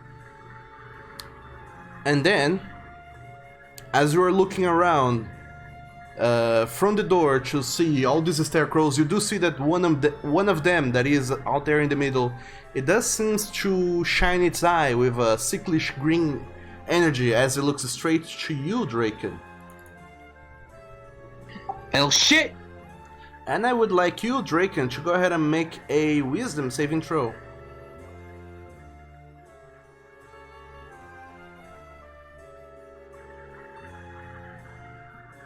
Woo! 20, nice. That was almost a 4. I know! Draken, as soon as you look at this creature, it does seem to be trying to insidiously work itself into your mind.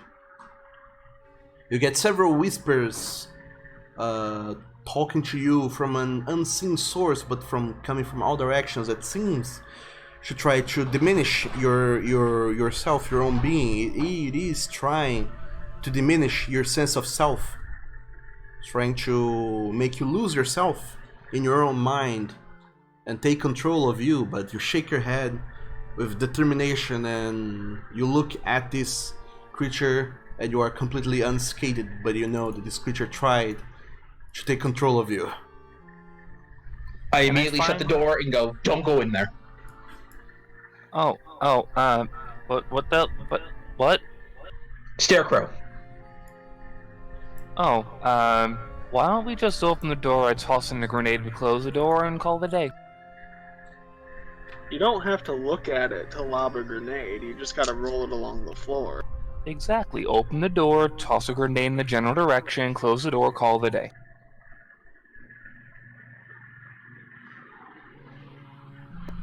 Well, that must have been what I was feeling from the magic.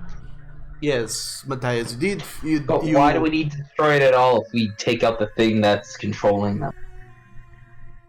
Yeah, that's true. You did feel a transmutation, energy coming from that scarecrow. Can I check the stairs for traps? You check what for traps? The stairs? Okay, Fel, make an investigation check.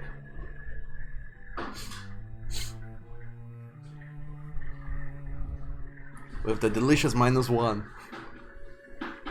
For stairs. These stairs, unlike the tower itself, seems to be made from wood, and they are pretty fine wood actually. Looking at them, you should pee on it. Looking at this wood, you don't get the desire to pee on them at all, but you do notice that they are very well constructed and they do follow this sort of spiral momentum of the building itself going upwards, and you can't help but to admire for a little moment the ingenuity and architecture of these more civilized folk. I take the helm from whoever's holding it and cast it down. If I see Fel going up the stairs, I'm gonna follow. I'm gonna follow too. I'm worried about this. Okay, so are you guys going up the stairs or not? Yep, they're heading up, and Dracon just cast Identify on the helmet. Yeah, I'm casting Identify while following. Okay, are you casting it as a ritual? Because if you're doing so, you guys have to stay. I cannot cast it as a ritual. Okay, never mind then. You're casting it as a spell, which you do. Draken. Oh, look, another page mark. Forgot about that. It takes you some time to really grasp what is this helmet. But once you cast Identify on it and you take a look, you notice that this is a very incredibly powerful artifact that would have been amazing for you guys to have found out just a few moments ago. However, you just discovered it today. But it's a very good find nonetheless, because it is apparently a helm of teleportation. What? Holy crap, Are you what? fucking kidding me? I am not. Like I said, the magic treasure generator screwed me over. So, I am putting the helm on my head and just grumbling like, son of a fucking bitch, could have had this yesterday. It requires attunement. Here's the thing. Player knowledge here. Totally metagame. We couldn't have had it yesterday because last game we didn't know. We've never been to Bach. We couldn't teleport here without royally screwing ourselves up. I know. Yes. I know. They could just go, wish we had this yesterday. Flint would likely do several favors to get that helmet. However, Draken, it does require attunement. So even though you put it on your head, it's doing nothing. It's protecting my head. It is. That it is. Your ears do feel a little bit cramped in there, but I can hear normally like other people. Why must everything be human shaped? Because Racism. apparently this heirloom was of one of the villagers in this place that had it passed down through their families, and whoever used it a long time ago was not an animal with big ears. Apparently. Also, player knowledge, if you attune to a magic item, it'll form fit itself to fit you. Some of them That do. is correct. Some of them do not. I Because- mean, attunement items usually do that anyway. But that is following the base D&D rules, and I can choose to not follow that rule if I don't want to. So there you go. Very true. So you guys, DM showing you up. you guys do find the Drake, and you know now that this is a helmet of teleportation, which requires attunement, but it has 3 charges, and you can use 1 charge to cast teleportation, and each day, each dawn, it regains 1d3 charges. Hey guys, I can teleport us now. That's nice. We should take out this tower. There's someone who already Let's knows do we're it. here. Let us go. Okay. All right, we head upstairs then. Lilith. Look, hentai, come on. Okay, so all of you guys now start going up the stairs. You do pass several floors with open, very big, large open areas that appear to be devoid of anything interesting. Matthias, you feel nothing magical coming from them. Only this Good. increasing, stronger magical source coming from upwards, where you guys are going towards. And these rooms, they just seem to have like more pieces for building scarecrows.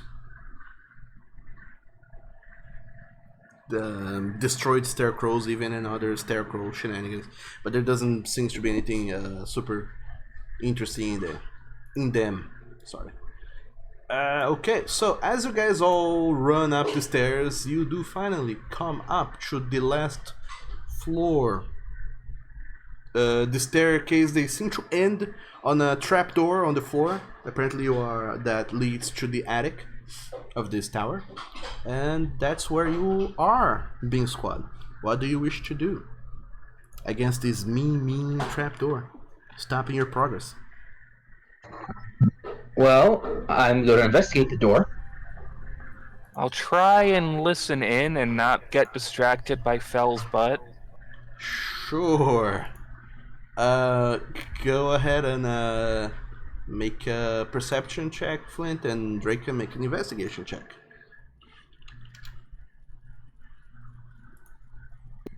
$29.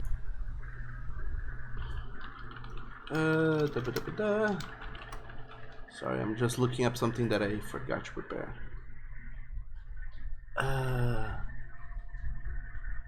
Okay. Not amazing, but sure. Flint, coming from upstairs, you do hear some final verses of chanting and apparently what appears to be shambling and rattling. You're not entirely sure of what's going on, but something is going on upstairs. And then I'll make hand gestures and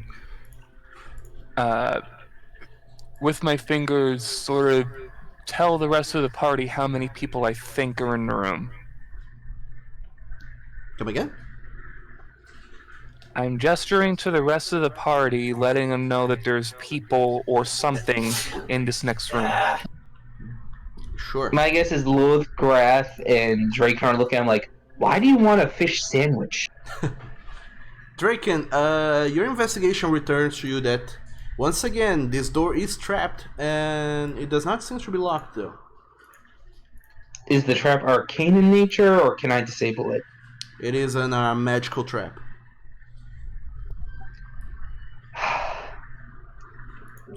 Summerlad, can you do that? Dispel magic? Yes, and I'll work on the lock. Okay, I'll do that. It's not locked, it's just trapped. Oh, okay, yeah, just do your thing, please. So, Summerland, once again you go and cast Dispel Magic, right? Yeah. Okay, you do so fairly easily. And whatever warding magic was on this door seems to have dissipated. Just as you, Flint, finish hearing the ends of these chants that have been coming up from the floor above.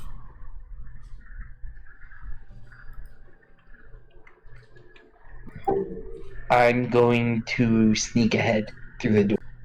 You're going to open the door and sneak ahead, Draken. Yes.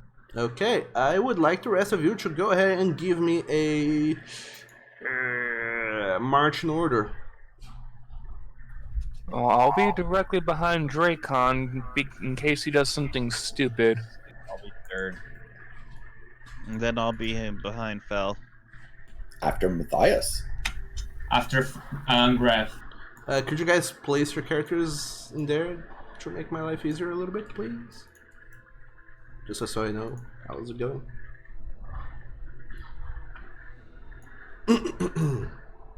So, Being Squad, all of you stand on the staircase, preparing yourselves as best as you can in whatever marching order you feel is the most beneficial to you guys before opening up the door. Oh, before Draken opening up the door. Sorry. Doesn't get 40. Oh, dang it. This is why you prepare things before the game. So, Draken, as you open the door and are indeed the first one through, you do see something fairly scary. I did say I was sneaking in. You were sneaking in, right? So, sure. Go ahead and roll me a Stealth checks, everybody. roll me a stealth check, Draken. Are we do we still pass without a trace? No, because I'm concentrating on detect magic right. Yes. So, Draken, with a 32 stealth. So you very stealthily, I will say sure, why the heck not? Because they're so goddamn stealthy. You very softly and gently prop open the trapdoor and look at the whatever is on the other side. Some flipping how the things on the other side do not notice you. I will move you guys over there because what you see now is the top floor of the tower.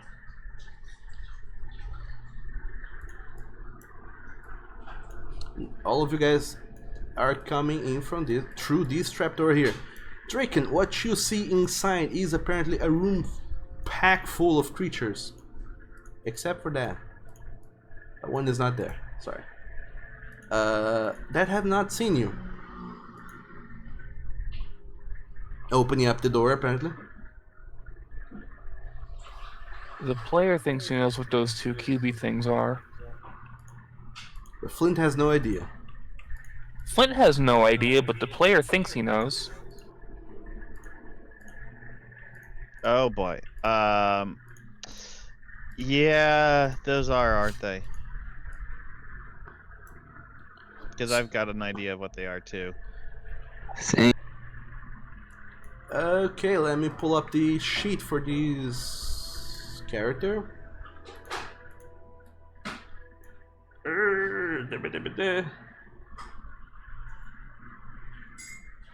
I can't see you, even if it tried. Even if it had the best luck in the world, it cannot see you at all, Draken. Yeah, the only thing that could even possibly see me is a natural.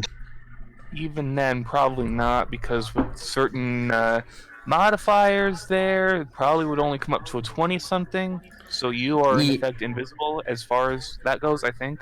Yeah, unless it's a natural 20, then rule of law of DM.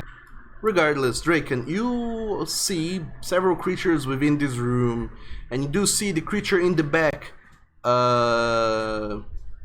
As it finishes up some sort of chant, you do see some piles of bones on the floor. They start forming into a skeleton that just seems to come to life and shudders a little bit before walking to the corner of the room, picking up some weapons and then going back into formation. And then you see this creature in the far back of the room starts once again to chant something. And the sickly greenish glow starts illuminating another pile of skeleton in the corner of the room. I'm gonna pull my head down and just say, Summer Lad, There's a lot of undead up here. Okay, do you want me to go there? Yeah, just let me see if I can, stealth by, and I go invisible again. Sure. Where the fuck did he go now? This is bad. This is Of course risky. he went invisible. Okay, so Draken, you go invisible. What are you doing? I'm gonna sneak through the door and get in. Make a stealth check with disadvantage. I have advantage because of being invisible. But they are not gonna notice a door opening, even if you are invisible. So you have disadvantage. It's not so much you being noticed, but more so your party mates being noticed and your group as a whole. 19. Well, fuck. Can it see you? It doesn't even notice the door. Somehow it cannot. This is brilliant. You open up the door, the trapdoor just barely, and kind of do an action roll as one of your party mates come right behind you to hold the door in position and very slightly close it, making nary a noise. And Draken, you finish doing your tuck and roll into the room, stand up, invisible. None of these creatures have seen you somehow, and the guy in the back keeps doing this enchantment to. I'm gonna sneak around and go to his back. Okay. Well, fuck. What am I hearing? I think I know what he's thinking. I think I What know. am I seeing? He's Draken, gonna go one too far like he always does. as you do, Bean Squad, before that, you start to freak out because you have absolutely no idea what's going on, and Draken didn't bother to elaborate a plan before going, so you are. Can I point in Dracon's general direction and whisper, shout in his head? What the fuck are you doing? Why don't you communicate with us? You can't because the trapdoor has been closed and you have no vision of what's going on Let me double check my thing. on the attic. You know, You have to last see a time creature. Dracon ran off with his own plan without informing us, he died. Did he? Yes, this was with the Kreen. Oh, he didn't die, he just fell unconscious. He basically died. Alright. Doesn't say anything about having to see them. Do I have 3 feet of wood or any of those things in between me and Dracon's general direction? Oh, you can transmit through solid objects if you are familiar with the target and know it is beyond the bear. Sure. I'll allow it. What are you whispering to him? I'm just whisper yelling in his ear. Dracon, what the fuck are you doing? Why don't you ever tell us these things?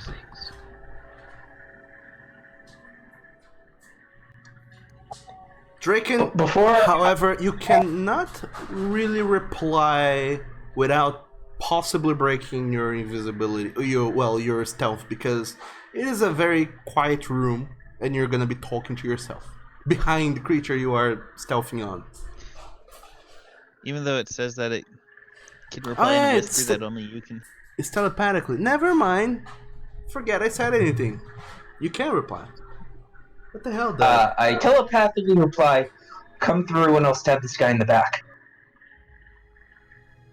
God fucking. Alright, let's try and go up there. I don't know what's going on. And then Flint's gonna make his way up. Are you going in right now, Flint? Well, I'll try and be quiet while going up this ladder, but yeah, I'm heading up. Sure. Here's an idea. Hear me out. Prop the trapdoor open just enough to fit your gun through it. Take aim, take a shot, and then climb up as Dracon stabs the guy. Yeah, he went invisible, so I don't know what he's gonna be stabbing, but I'll take a look one around of the room them to anyway. shoot. There's more than one. We're gonna have to kill them all. Yeah. Or So, Draken, what are you doing? Yeah, the grenade. I'm waiting for them to come through before I attack. Okay. Throw, like Matthias said, throw the grenade in and then climb the ladder, and then we'll go. Yeah, you know what? Let me do that. About halfway up the ladder, I don't even see what's in the room just yet. I'm just gonna pull off a grenade and lob it up into the room. Okay, more or less where are you trying to aim this grenade? Since I don't actually see where it's going, it's probably gonna land there-ish, because I'm Here. throwing it blind. Grath casts Zephyr Strike. Okay, so Graf, you quickly go and cast Zephyr Strike as you see something is gonna come up and start. Flint, you are doing this sneakily. How are you doing this? I'm about halfway up the ladder. I don't actually see into the room. I'm just chucking a grenade up into the room. Someone has to open the trapdoor to access the room. Oh, I thought the trap door was open. No, it isn't. So Why would I leave it will- open? Because you're Dracon. You didn't leave it open because you opened it just enough for you to pass through without them realizing. That's how you were able to sneak into the room. Okay, so new plan then. I'm going to open the trap door slowly, take a look at all the creatures that are right in front of me, not see the guy all the way back there because I'm only taking a quick look, and then roll the grenade there. Okay, fair enough. So, Flint, go ahead and roll a dexterity check to see if you can blindly lob a Okay. grenade. Does he have advantage because they have not noticed? No, he's still trying to hit a location. It's not so much of them not knowing he's there. It's more so of, it's a location I'm trying to hit blindly. 9. Yeah. Just a quick peek, assess, roll, and drop back down. 9, okay. Roll Probably doesn't go a according to plan. roll a d8. You do miss your mark by some 10 feet. Now I need to know in which direction. Shoo, okay. Alright. You miss the mark. You wanted it to fall between those four guys, but it ends up kind of going a little bit further than you expected, and it goes right into the middle of the room, very close to the other guy, and it falls right in that one square right there. So, how big is the range on the grenade? Yeah, that's something I had meant to write down at some point. Damn it. Is it a 20-foot thing? 15-foot thing? I'll check. I have the book. I can check it.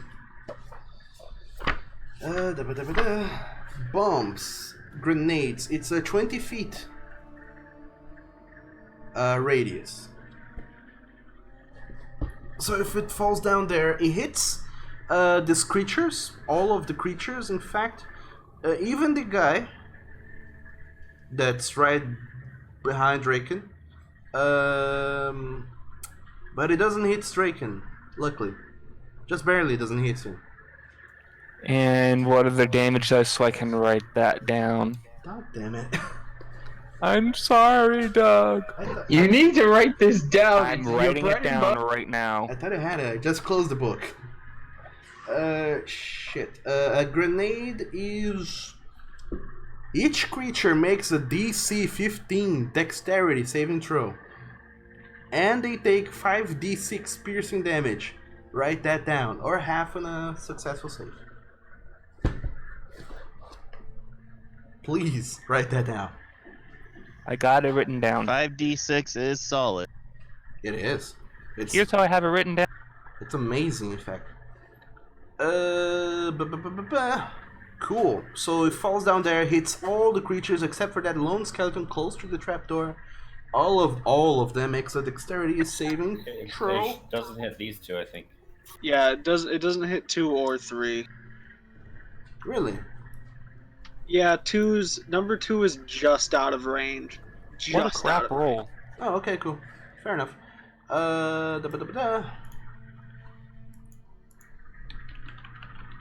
Just for a For simplicity's sake, let me drag in this picture of a grenade. It fell there. Put in a 20 feet radius, and let's see how that shows up. Yeah.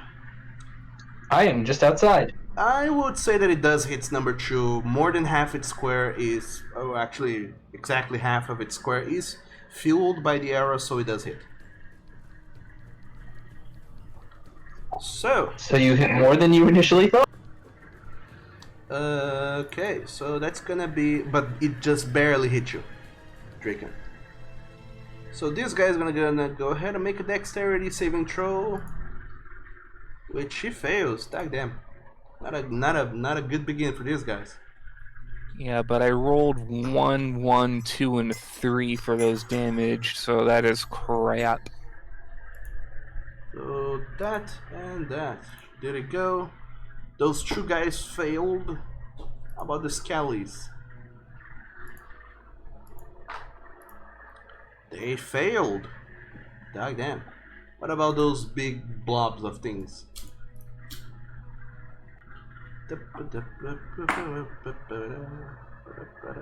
Ugh, they're not gonna pass. They have a -3 dexterity. Yeah, they fail. Everyone fails. Roll your 5d6 damage, and everyone knows you're in there right now. I rolled 13. The second I see that go off, I'm stabbing the guy in the back. Sure, Draken. Go ahead and make your your attack. You are invisible, therefore you have advantage. Sneak attack.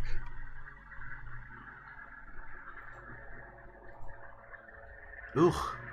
Oh no. 14 just hits. It hits? It hits.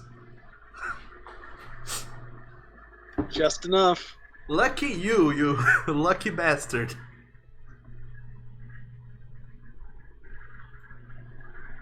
I rolled 2 You rolled about the same as Flint's grenade. Yeah, 1, 1, 2, 3, and 5, except you also have the d4 attached, so you rolled 1 more damage than I did. And I think I get 1 more attack off because I'm stabbing with both daggers at once. Alright, so everyone takes 13 points of damage. Let me just put that down. Just a second, it's a lot of creatures to take down health.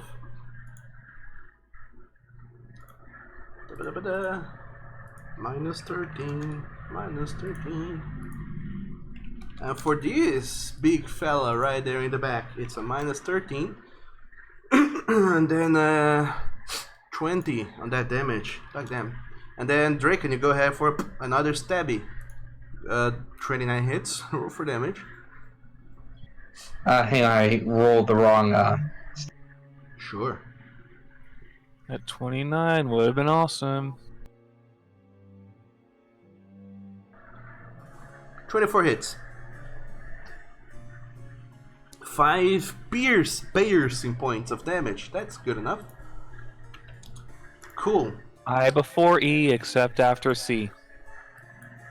Except like 18 different other characters. 24. We're ignoring those I'm not 18 other attack- words. 25 points of damage total plus 13 from the grenades. And now they know you're here. I would like everyone to go ahead and roll for initiative.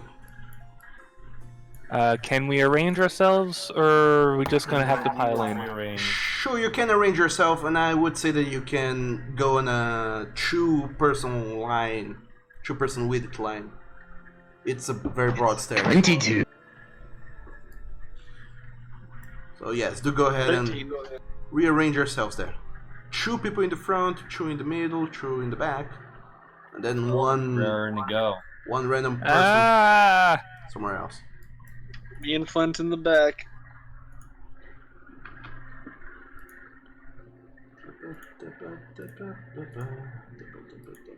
Oops, I forgot to select my icon. It's alright. At So 23. basically, at this point, I'm just holding the trap door open so everyone can get in, and then I'm taking my turn. Sure. Pretty much. So wait, how are we lining it? I'm gonna be at the Okay. front because it's where I was anyway. Are we in the room yet? Because I don't think we're in the room yet, guys. Yes, you guys are not in the room. There's two of you who can be right at the door, and then two right behind. You guys are still coming up the stairs, and since there is no Yeah, stairs so here, it would be Flint.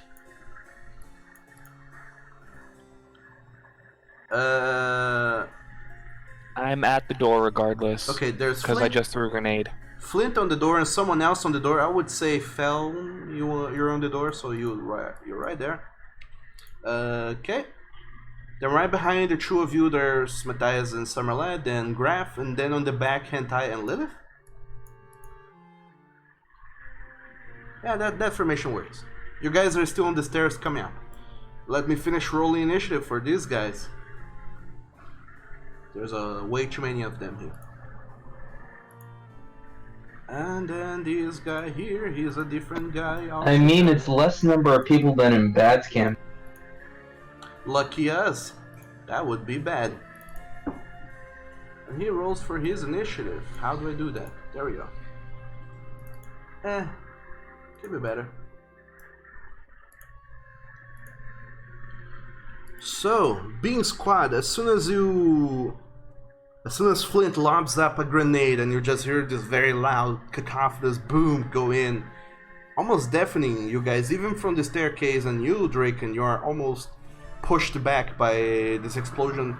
Luckily, you were shielded by this living scarecrow in front of you that takes the blunt of the damage, and you can see this humanoid creature with a burlap sack around its shape, taking the blunt of the shrapnels that seems to pierce its body, and you do see this black ichor flying from it, and you imagine that this creature bleeds differently.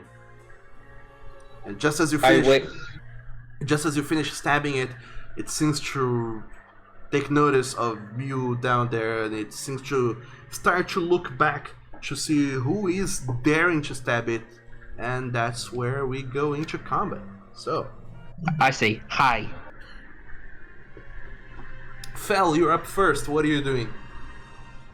I'm gonna use a key point for Step of the Wind to get exactly here. Cool, sure. I'm So you're going through the outside to not incur any attacks of opportunity, right? Yeah. Okay.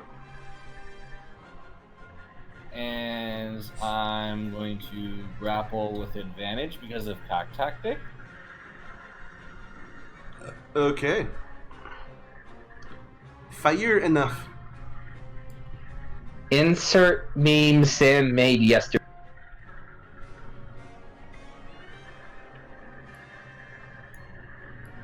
Wow.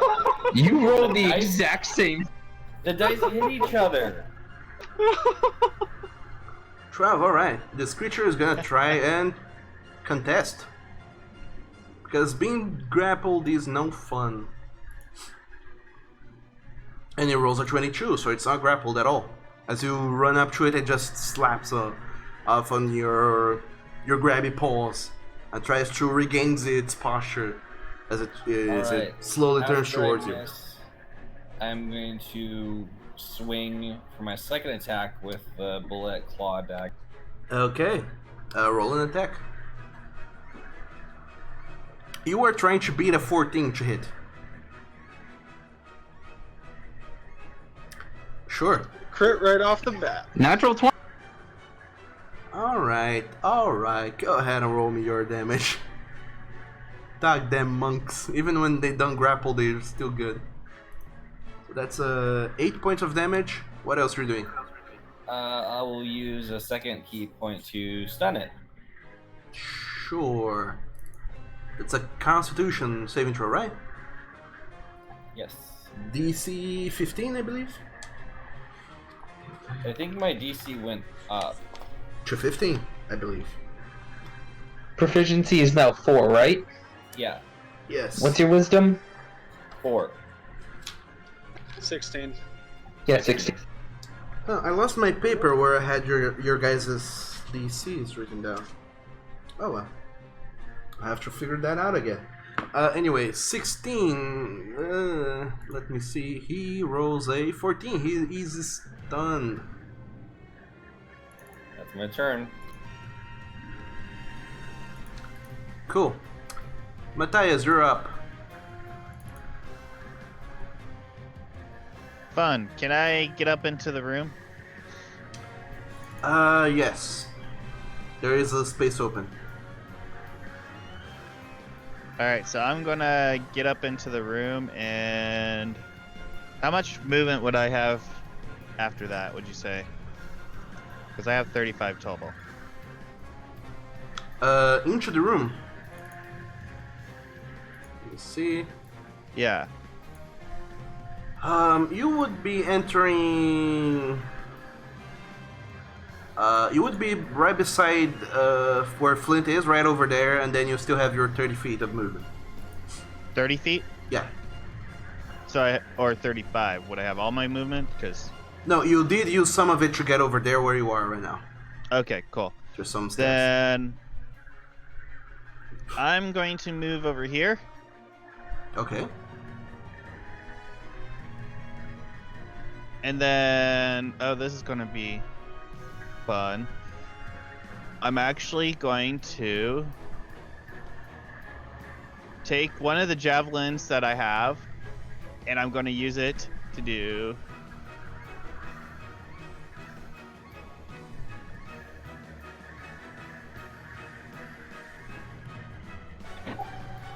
Conjure Barrage. Yep. Lets me throw The non-magical weapon or fire a piece of non-magical ammunition into the air to create a cone of identical weapons that shoot forward and then disappear. And a 60-foot cone from me. They have to make a dexterity savings throw. Oh boy. Sure. So you're shooting upwards that direction, right then? So that's gonna be 30. You get let me do this correctly. 10, 20, 30. So yes, you do get everything but the guy in the back that Draken and Fel are doing stuff to, and two other enemies. So you do manage to hit those 5 over there. Okay? So I don't think you can get Colossus Slayer with this. No, I don't know why it added it in the first place. So that's gonna be dexterity saving throw for them. Let me find my 14.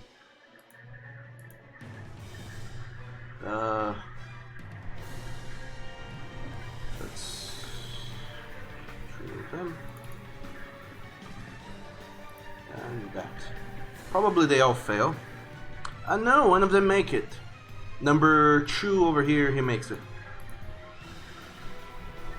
So they take how much damage again? 12. If Oh. they didn't make it. Half if they do make it. Okay, everyone takes 12 points of damage.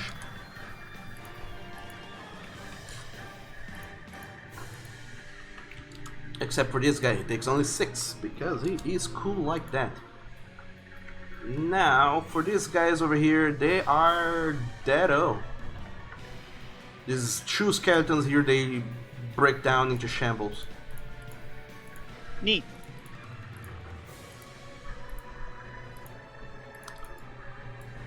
And what else are you doing, Matthias? Do I still have a free item action to pull out my sword?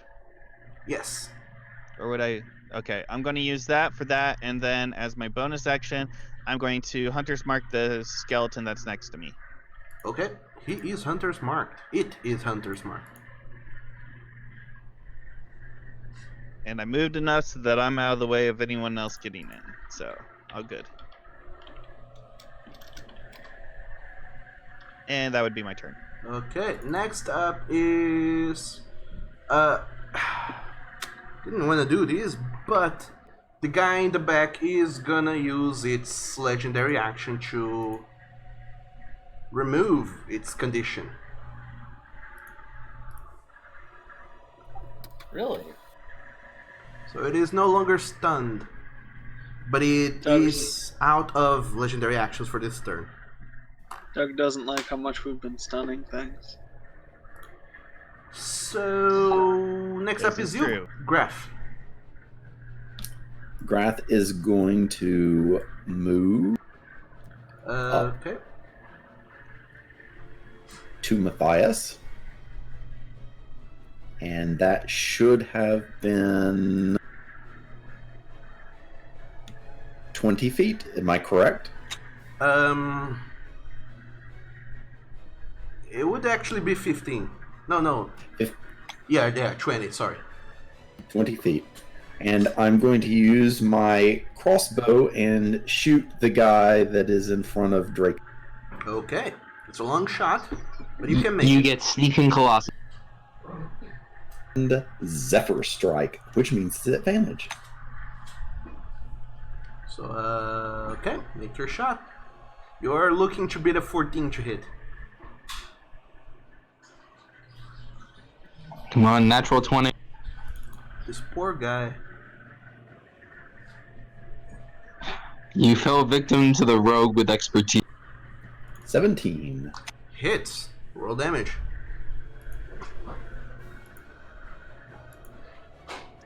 $25. Like damn. 25, okay. Also, by the way, that guy over there is looking bloodied. There's one over here.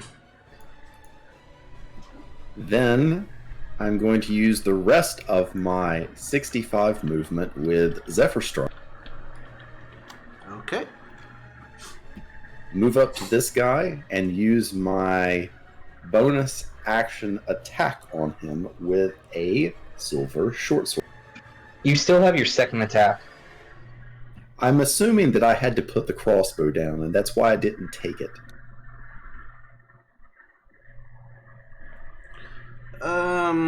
Yeah, you had a crossbow, and you do have a second attack. Yep. So, yeah, 23 does hit that guy right beside you. 9 piercing. Cool. And that is Grath's turn. Very good. That was your second attack, by the way. You do have a bonus action. Then we'll hit him again. Okay. 26 hits. Damn, Graf. 8 more piercing. It can't bleed because it's a skeleton, but it is bloodied. It's looking like it's gonna collapse. Yeah. It's looking like it has osteosporosis or something. Draken, you're up. What are you doing? I'm gonna dagger. First one out of it. Sure. Because pack tactic. Sure. The two dogs.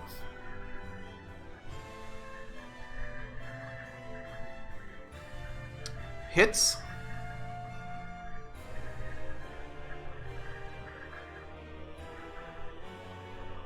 God damn. 29. 29's dead. It is looking rough and bloodied. As you strike it with your dagger and pull it back, you do rip apart. I didn't need to roll an advantage. How? What? How? Can I just take that roll since it's the exact same thing? Sure. Only because it's the exact same thing. At least he doesn't get sneak attack this time around. Ah, yeah. Thank dog it doesn't. He just gets max damage. 9. Another 9 points. Draken, as you do this stabbies, you do see now that as you are ripping apart this burlap sack that is covering up this guy, this humanoid that is dressing up as some sort of a scarecrow. It looks putrid underneath the burlap sack, and you can see that there is actual flesh and bones underneath that burlap sack, and this is was once a living creature. What the fuck are you? Is that your turn? Yup, I'm not moving. Okay. Next up is the Skelly Boy, right beside Graf. What is it going to do to you, you delicious no friend? He is going to attack you with its short sword twice. So that's going to be 19 to hit. Hits. So you take 4 points of piercing damage, Graf. Concentration check. Please.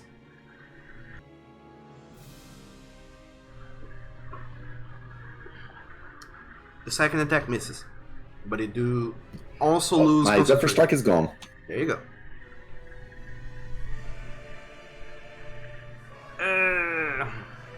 Okay, that's that creature's turn. It can't do much else.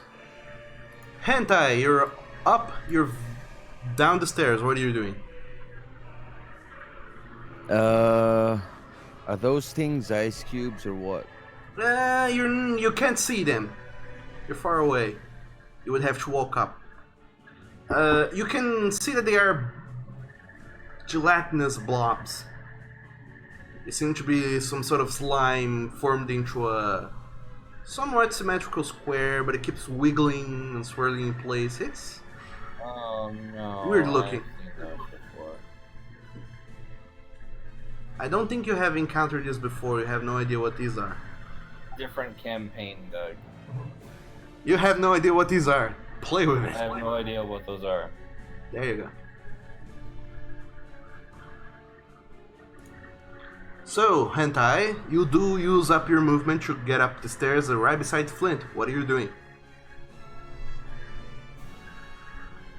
I mean, I would tell you to guess, but you guys don't even need to guess. You guys already know exactly what I'm gonna. I would like you to tell me. Where are you dropping it? Yes. Right there. Let's get the fireball and creature 1 and 2 involved. Okay. 1, 1, and 2. That's going to be 2 of these. And 1 of these. All 3 fail. They all take 24 points of damage.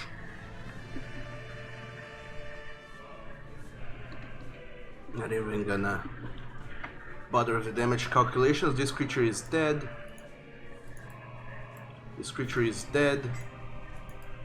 This creature takes lots of damage.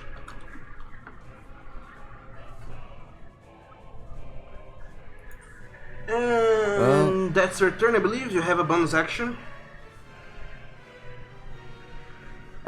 For my bonus, am I able to do like an insight check on what these ice cube thingies? What do you want to try and do? Do you want to try and learn what they are? Yeah, just like observe them, really focusing, trying to figure out what they. Okay, so Hentai, as you look upon these creatures and are sort of confused and lost, you have never seen these before, and you try to understand what these could even be, I would like you to go ahead and roll for me a check that I will tell you right now. It is going to be an Arcana check.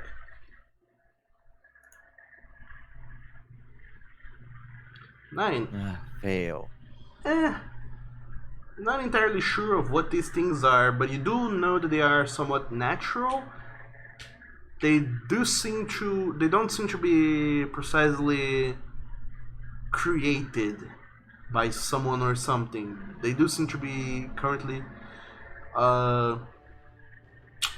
it's hard to tell really. You're not entirely sure what they are, but you do know to classify them as nothing else that you would know in existence. Therefore, you classify it as a news. And that's your turn. Yep. Next up is the dog-den creature that has just been stabbed several times. It recovers all its legendary actions.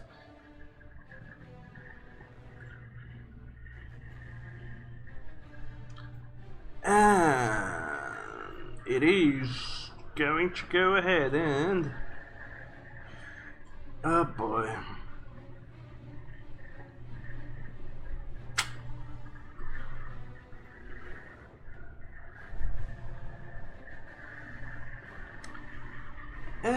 Doesn't...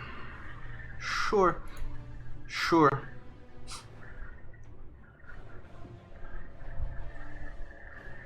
Sure. It's gonna go ahead and cast a high-level spell. Centered around itself. I counter spell. Sure, at what level are you counterspelling this hentai?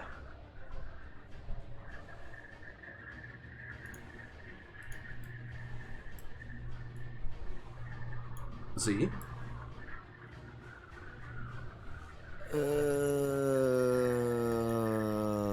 What's the level 4? Okay. Roll your spellcasting ability. At some point, I'm just figuring that Doug is going to throw a dragon at us because it can't possibly fail.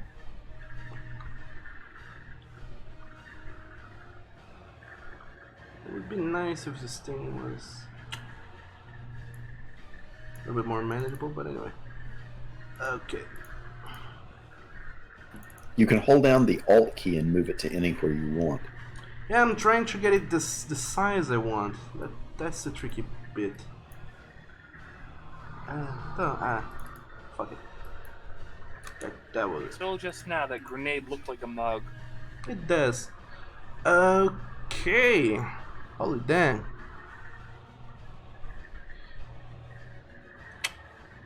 Sure. Hentai, despite casting counterspell at a lower level, you say or do something so very insidious and so like you, Hentai, that it causes the guy to completely lose focus on whatever it was trying to cast. And the spell is lost. Hentai. Yay. Kicking our butts. Yeah. Go, guard! He says that. Okay. Brutal left time. Mm-hmm. Sure. Yep. That's it for this creature's turn. It can't do anything else. It does also not want to run away, lest it be stabbed, so that's what it's doing. Next up is you, Lilith. What are you doing? I asked Lilith if I could go first since we are allies, so we can. Summerlad, what are you doing? Okay, so Summerlad is gonna come inside the room.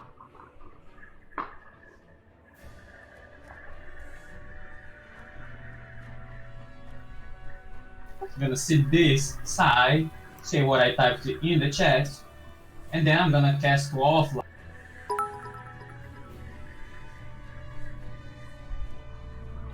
It casts what? Right. Wall of Light, sure. Wall of Light, it's a 60 feet wall, which I'm gonna draw here because reasons.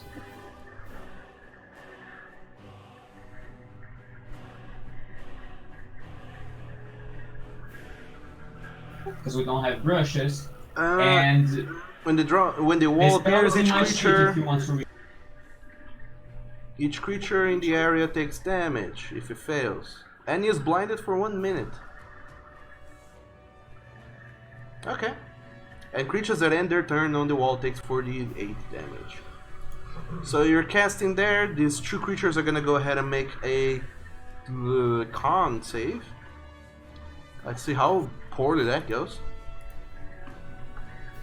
One fails, one succeeds.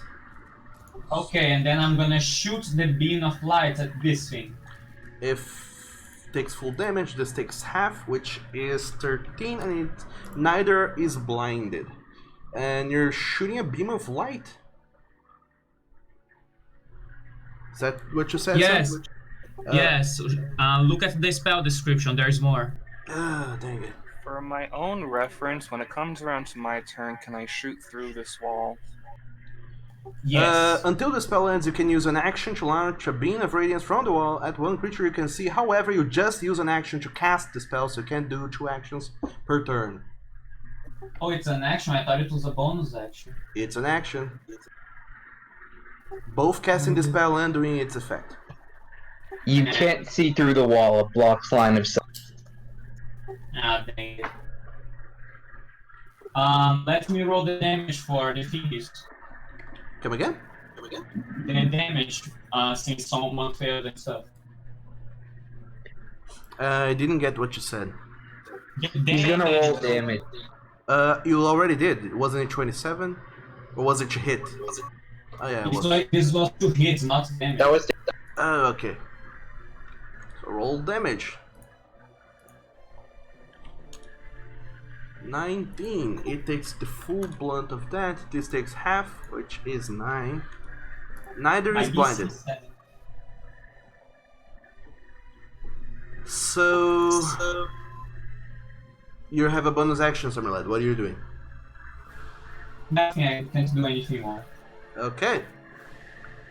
At the But hey, end, you can, if Flint goes, when Flint's turn goes, you can still shoot this line that we. No, he can't. The wall blocks line of sight. But the lines were in between. Yeah, except I was trying to shoot the big thing all the way across the room. Now I can't. Sorry. Wants to use this spell and do great damage. okay, the leech is, well, it's gonna go ahead and use its legendary action to do a bad thing. So I would like both Draken and Fel to make a Constitution saving throw. You are trying to beat a 17.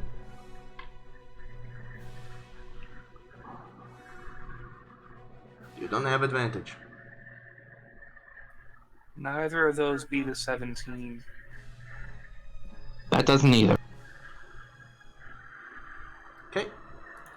So, as this guy that is right beside you just seems to focus some sort of energy within itself, and then it blasts out this energy around you guys, and you just see this focus of negative energy just emanating from this creature into a very big circle around it. Luckily, you guys are the only 2 creatures near it that end up being affected by this. So the both of you suffer 6d6 necrotic damage. Damn it, it's a roll. So Draken and Fel, you both suffer 21 points of necrotic damage.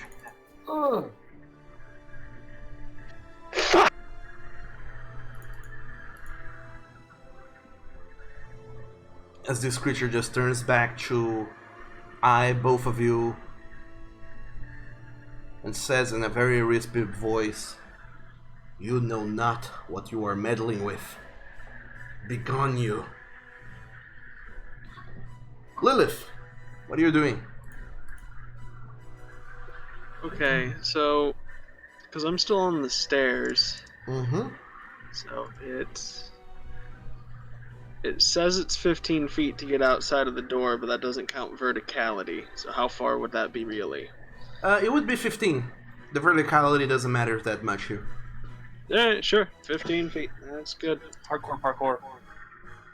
Well, that leaves me with a lovely 30 left. Do what I want, computer. So I'm gonna run right up to what looks like ice cube number 2. And I intend to punch it. Okay, you walk up to this gelatinous blobby thing and he's gonna punch it. Yes. Melee style? Yep. Sure. Go ahead and roll an attack. You are trying to beat a... This thing is gigantic and it moves very slowly. You are trying to beat a 7. Therefore, you hit with a 25. I mean, I should hit. I have a +8 to my attacks.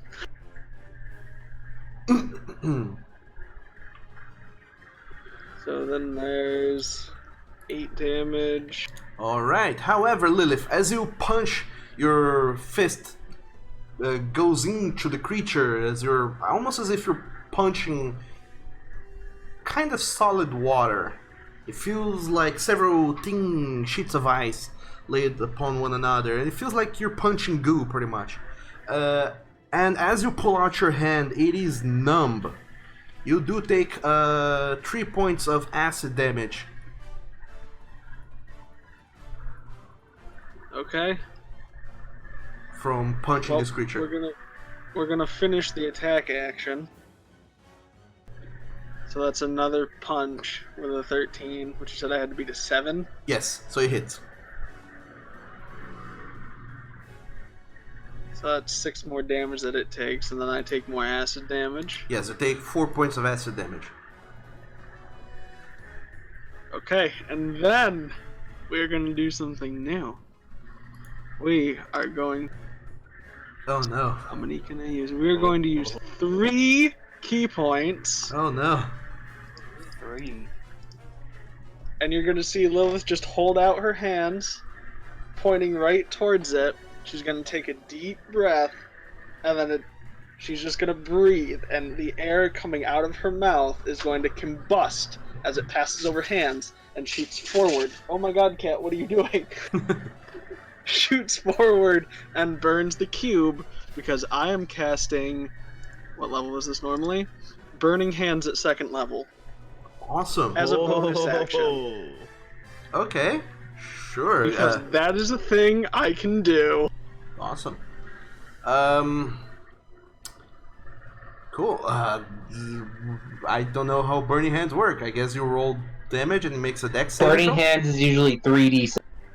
It is a dex saving throw. I was right. Which it It fails. uses my key DC. Alright. Okay. It takes 15 points of fire damage. For a moment I thought you were gonna Kamehameha this thing. I mean, it's something similar. I mean, it's a close range Kamehameha. But basically, Lilith is using her key to convert the air in her body into flames as she expels it. That's dope. Did you mean to cast Searing Arc? Or did you... I changed the name because the class ability is called Searing Arc Strike. Oh, okay. So, Searing Arc Strike is what I named Burning Hands here. Alright, so... I believe it's only... Okay, it's 2 key points, but you're casting at a higher level. Okay. Yep, it's 2 key points, but I'm casting at a higher level, so I'm using 3 key points. Alright, that's your bonus action, I believe. Yes, it is. Cool. So that's your turn, I believe? I also want to shout out that if you touch these things, they're going to burn your hands. So, And yes, that is Good my to turn. know. Lilith, as your turn ends, it's the creature right in front of you. This gigantic-ass cube. What in the world is it gonna do? If it's what I think it is, I don't want it to happen. Because it starts its turn in the wall of light, does it take damage? It has to end its turn there, I believe. Okay, I don't know the spell, so... And it only takes damage when the wall appears, apparently. Weird spells. Now, if it ends its turn there, it also takes damage. Yeah, that's what I Let me said. see here. So... Huh.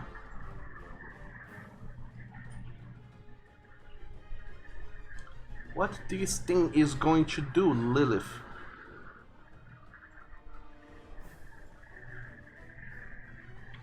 Is move.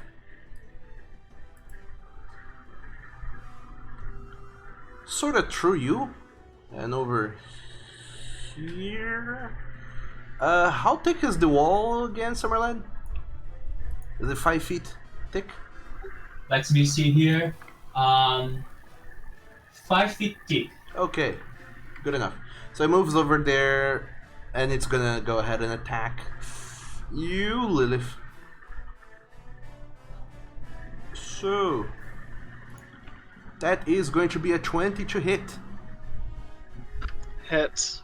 Cool. You take 9 points of bludgeoning damage as this apparently very amorphous blob somehow solidifies this pseudopod and slashes at you, or rather, bonks you in the head. I'd like to Hellish Rebuke. Also, you take 16 points of acid damage. 16? Yes. That's quite a bit. But also Hellish Rebuke. Also, are you wearing armor? What armor are you wearing? Monk Unarmored Defense. God damn it. Okay. Hellish Rebuke, please. Well, just for the fluff of it, some of your clothes start corroding a little bit, especially your bracers. The cloth padding of your bracers, not your magical ones, the ones you're using under it, they start melting a little bit, and you start getting worried that the more time you spend near this creature, the less clothes you're gonna have. And yes, Hellish Rebuke.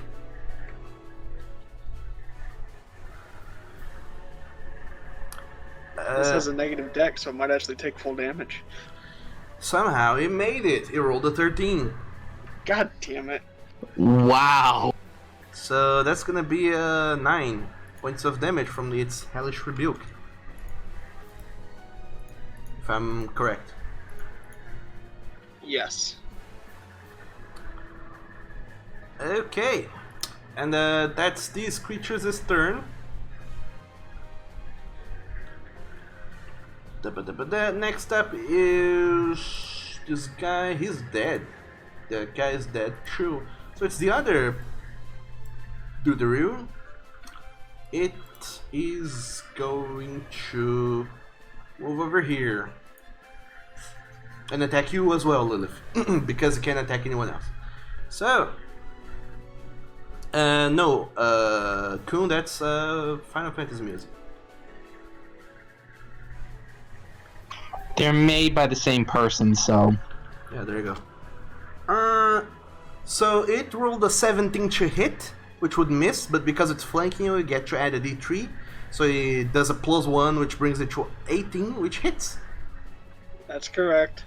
So Lilith, once again, you suffer 8 points of bludgeoning damage, as this another cube shows up from behind you and strikes at your back with a solid pseudopod. Part of your armor starts corroding a little bit. Well, not your armor, your clothes start corroding a little bit, and you also take 16 points of acid damage.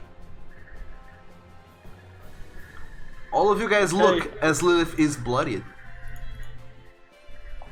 Yeah, I'm beat pretty bad. And now, bringing up the rear is you, Flint. What are you doing? I will drop the trap door.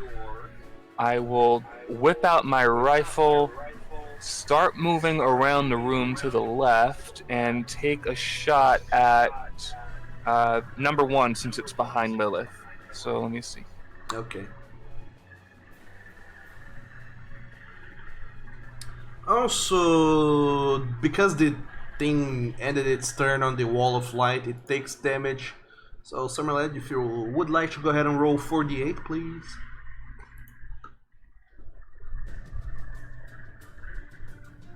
Okay, so I've got my rifle at the ready. I'm gonna shoot at number 1.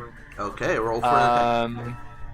I don't think I want to go violent shot just yet, so I'm going to try scope and sharpshooter. Okay.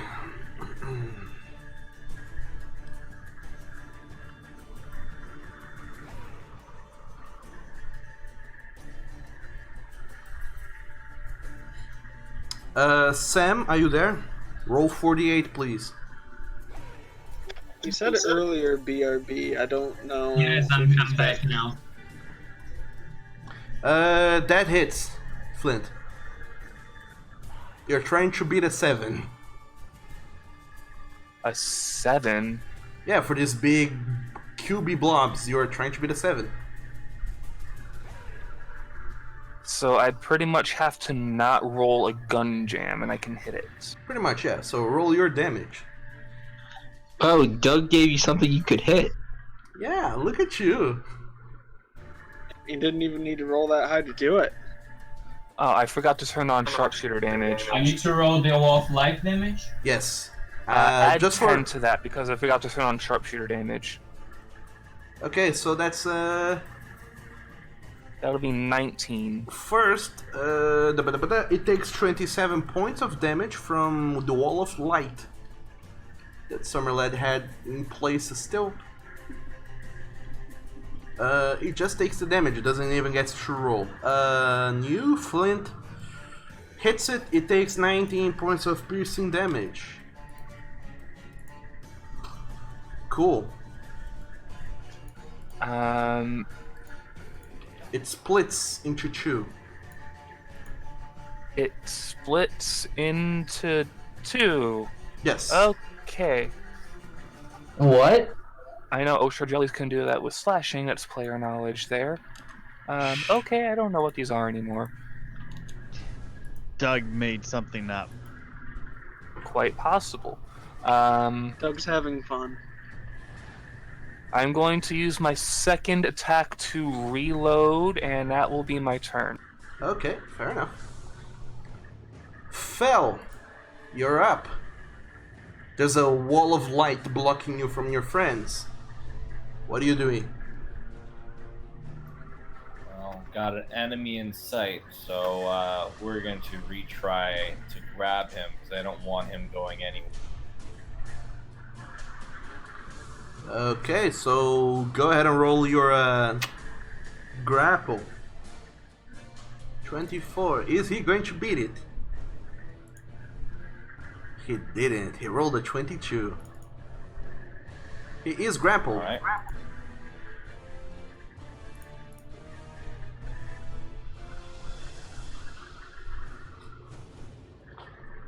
And now you're gonna do the punches. 17 hits. Roll for damage.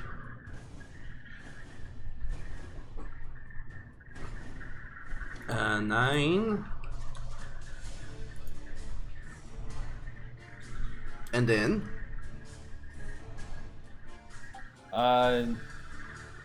Just for shits, can I try and stun him? Sure. If you still have key points, I don't see why not. All right. So you do the stunning strike, spending a key point. It makes it with a 17. All right. I'll burn another key point for flurry of blows. Sure.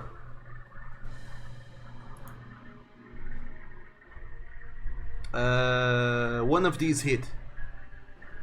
The 25 hits. More 5 points of damage.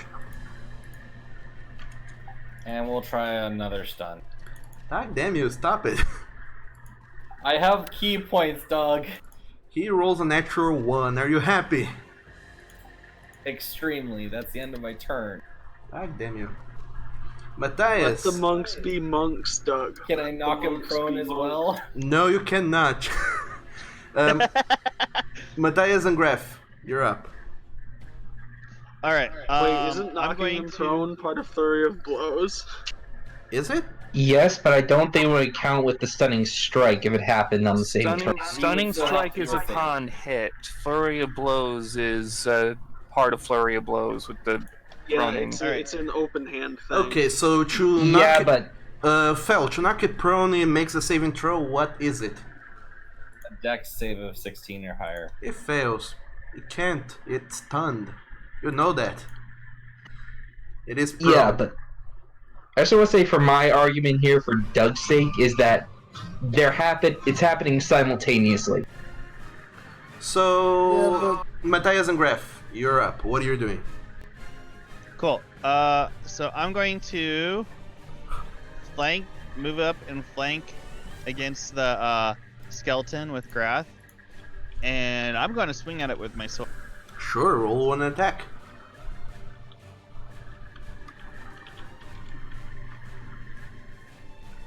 That's going to 18. hit.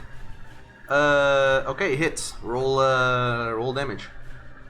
Yeah, this is good.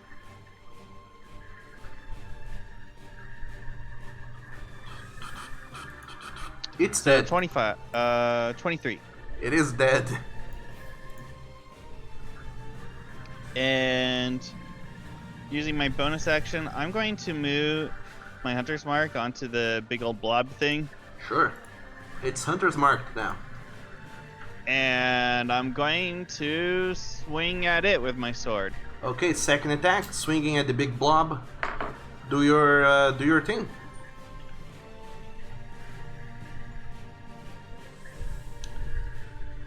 Hits. Alright. You're trying to beat a 7. You hit it twice. Can't use Colossus Slayer, but I do get hunter's mark in fighting style. Yes.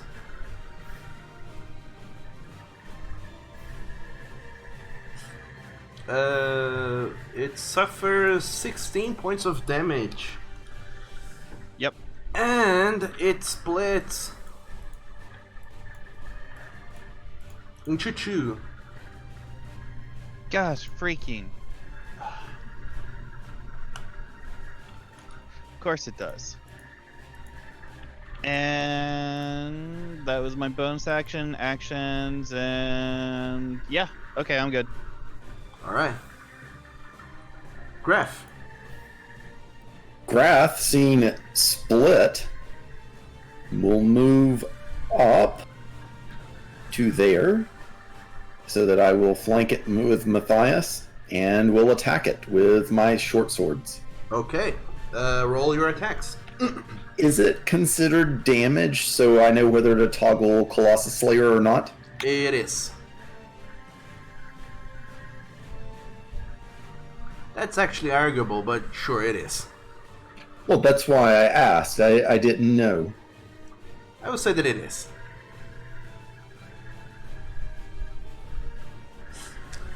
Hits. We have 15. That's 13. So that's the first attack. Cool. Second attack. It That does. one should be advantage. Yep. It does a split, by the way. Wait, it splits again. Yes. Dracon is just a magic. Okay, they're just handling 2 back there. They should be fine. All right, then I'll continue on with it. Sure. This is number 3 now, actually. Second attack, 20 hits. Roll for damage. 9. 9 points of damage. You pierce at this creature, and as you are causing damage to it,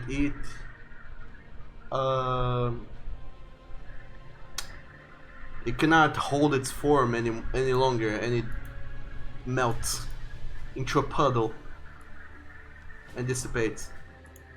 All right, then I will move By down the- one. By the way, Yes. this is a thing I forgot to ask of both you and Matthias. Each hit you did on these creatures with your weapons, since they are not magical, your What? weapon... No, mine is. Is it? Mine is not magical. Oh yeah, yours are, Matthias, sorry. Graph, your weapon loses, it takes a -1 penalty to damage rolls. And since you attack twice, and it's now at -2. Okay. As each time you pierce your weapon through this creature, you see your weapon is corroding itself, and you get the sense that if it gets to -5, you're gonna lose your weapon. Well, I'm going to at least try to take out the one that's below me. Okay. That was attack, extra attack, now it's bonus action attack. Yep. Okay, 20 So hits. this would be a different short sword. Yep, this would be a different short sword. The offhand. which you have 2 of apparently. Yep. 5 points of damage. God damn it. Okay. You pierce into it, and as you pull out your sword, this creature is wobbling in places since you have taken damage. Your weapon loses some of its properties as it's dissolving a little bit. It takes a -1 penalty to damage rolls. But this time around, the creature doesn't seem to split at all. Okay, And that's your turn, I believe. that is. Okay, next up, Draken, what are you doing? The thing is still stunned and prone, right? Yes, it is. Dagger. Okay, you have advantage on both attacks. Sorry, I was trying to edit it. It's okay. Natural 20. Sure. Why? Even save them for later. So that first is going to be a 30 plus. The second brings it to a 40 something. Is enough to kill it. I had 37 hit points left. So Draken, Yeah, I just straight up murdered this thing. as you see Fel punching this creature, grappling this creature and then punching it on the face, this creature shudders a little bit, seems kind of out of it for a little while. But as Fel sees that it's not going down, Fel, you go again and take another punch right into the face. You hear some cracking of bones underneath the cloth that is holding this creature together, and then he is very dizzy, and you just let go of it as it falls to the ground. Draken, you just pull out one of your unsheathed knives, you spin it in your hand and stab this creature right in the chest. And as you do, you just see these remnants of air and life escaping this creature's lungs, so to speak, as it takes a last deep breath and just collapses to the floor lifeless.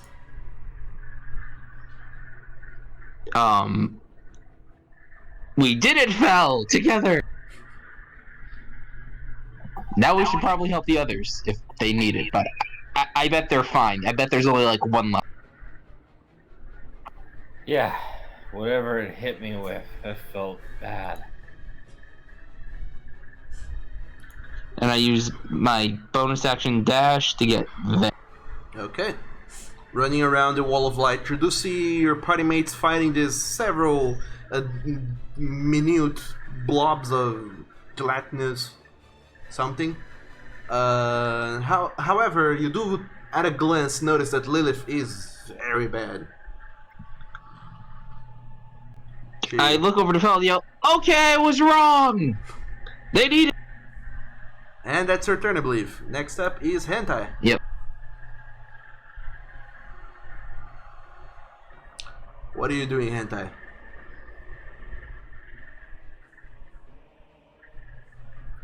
I shall. 1 second. So if I go 1, 2, 3, 4, that's 20 feet, right, from where I am, right next to the cube. Yes. Excellent. I shall cast Thunder Wave. Okay. Fair enough.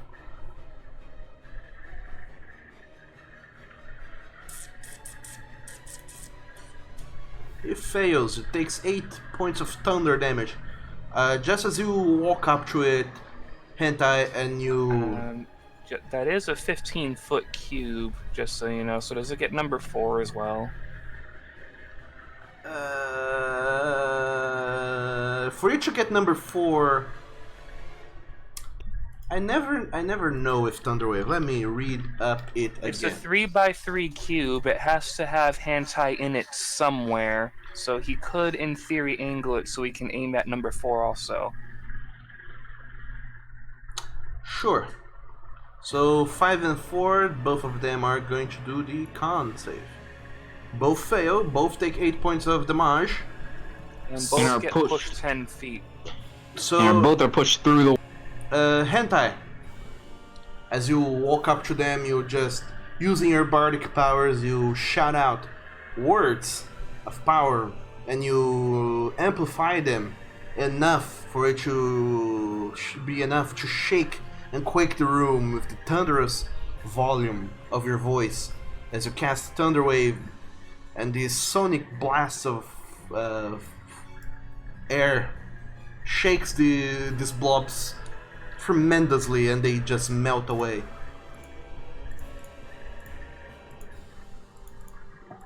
I would like to point out they would have been pushed through the wall of light and probably would have died on impact.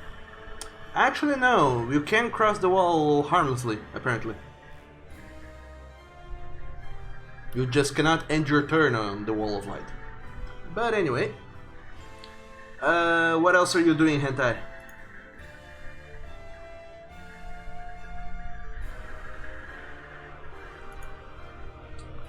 Hentai, you have a bonus action. I will use my bonus action to, I guess. Can I roll another insight on what these things are?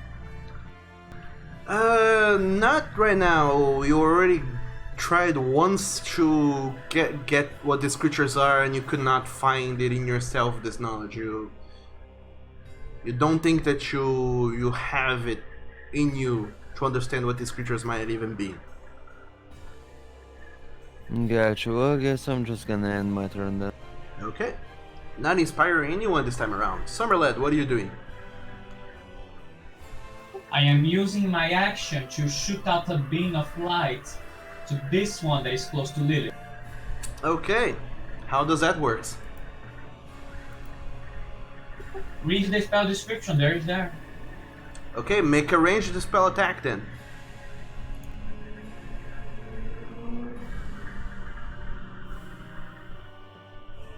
Uh, 19 hits, roll damage.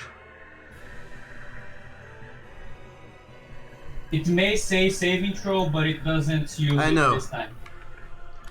Okay, your wall of light diminishes in size as you use some of its length to throw it at a creature. Actually reduces by 10 feet, not only 5. Alright. Okay, that was your action. What else were you doing, Summerland?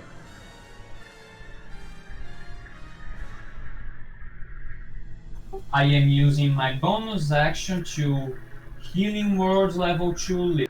Okay, roll for that.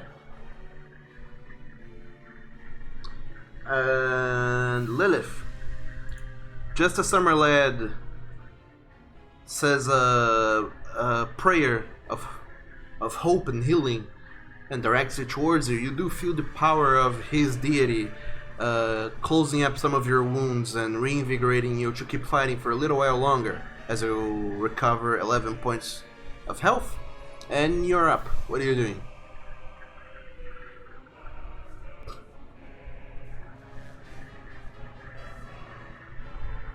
Lilith?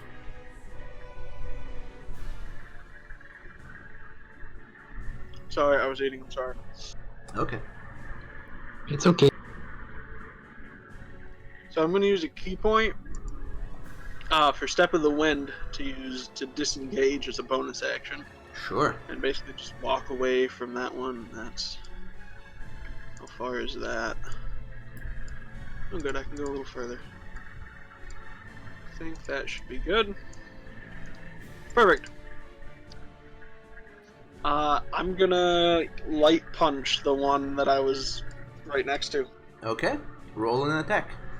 Once again, you're trying to beat a 7. 17. You hit. Roll for damage. 5. As you do a light punch towards this creature, it wobbles in place a little bit, and you can feel it's losing some of its cubic shape, and it's starting now to sort of resemble more of a circle or a sphere of deflating ball. Okay, well then we're gonna hit it again Okay. with another light punch at 13 Hits.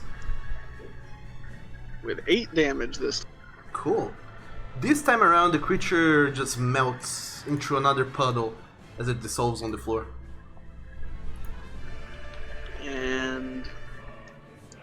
Let's see, how far did I move? I was there-ish. I moved 20 feet. I'm just gonna move over there and call it a day. Okay. Next up is the creature itself, which is incredibly small and it can't do much, and yet it's going to go ahead and attack the creature closest to it. That happens to be Graf. Alas. So, Graf, that's going to be a 20 to hit. That hits. Cool. Graf's armor is magic, by the way, Doug, just so you know. Thank you. Graf, you take 7 points of bludgeoning damage and 18 points of acid damage.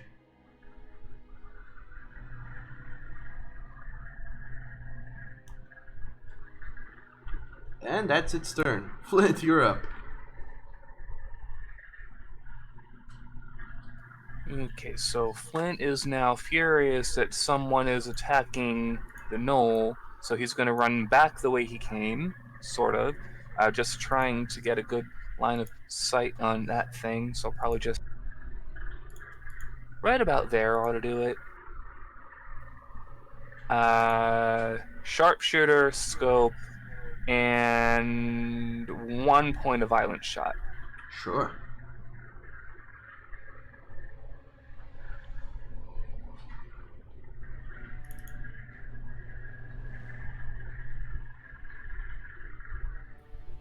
God damn it! One step too far. One step too far. No, not even the 1 step too far. Violent shot or not, I rolled a 2. Misfires a 3. So, your gum gems. Yet again. I'm gonna spend my other attack action. Actually, I'll unjam this gun later. I'll swap guns right quick. Okay. Using your free action, you draw another gun. Yeah, I'm going to keep going for accuracy here. Whip out my my hand cannon with the +1 for accuracy. Take a two-handed stance and shoot. I don't have a scope this time, unfortunately.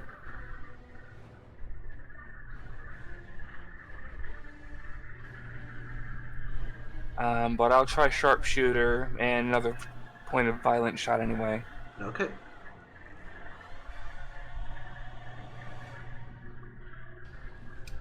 I guess it hits. Yeah, because that would be a 19.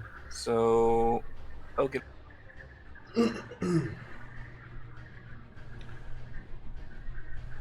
So, Flint, as you shoot your gun towards this creature, your bullet, it just goes in a straight line, and as it pierces this creature, it seems to puncture a hole, and this hole seems to pierce whatever it is that was holding this creature together, and then it just dissolves into another puddle of acidic being, of acidic ooze of sort. And as it melts away into nothing, you guys look around this room, which seems now to be empty, and whoever it is that was commanding these creatures also seems to be down and dead. And as you take a moment to look around yourselves, some of your party mates are hurt. There's a lot of bodies on the floor, but the worst seems to have passed. And you now find a moment of respite to collect yourselves and look around and figure out what the heck is just happening in this room. Yeah, with no immediate threats, I quickly try to fix my gun. Okay, roll the thing for that.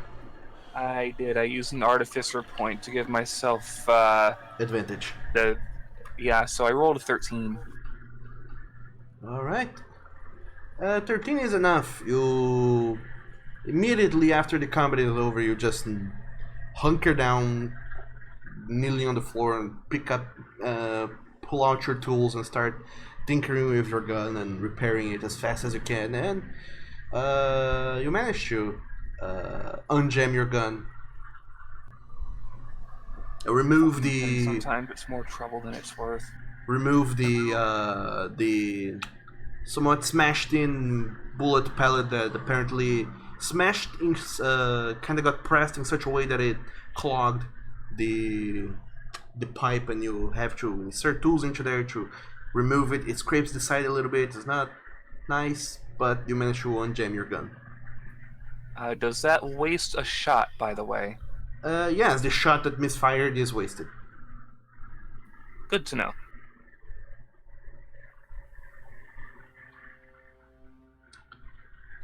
And now, Bean Squad, as you are around this room with lots of dead bodies on the floor, what do you do? Is this the top floor? Yes, you don't see any stairs leading upwards. This seems to be the last floor of this place. I'm going to inspect the mastermind. All right. I'd like to check the one that we know is in the basement, see if it's not working anymore. The crow. Okay. Lilith, you open up the trapdoor again and go down several flights of stairs until you get to the basement to check up on your previous scarecrow friend. Meanwhile, Flint, you are inspecting this body on the floor, right? Yeah, I'm inspecting this thing. Make an investigation check. And I have proficiency in that now. Did not mean to roll that with advantage. Then don't. That's my fault.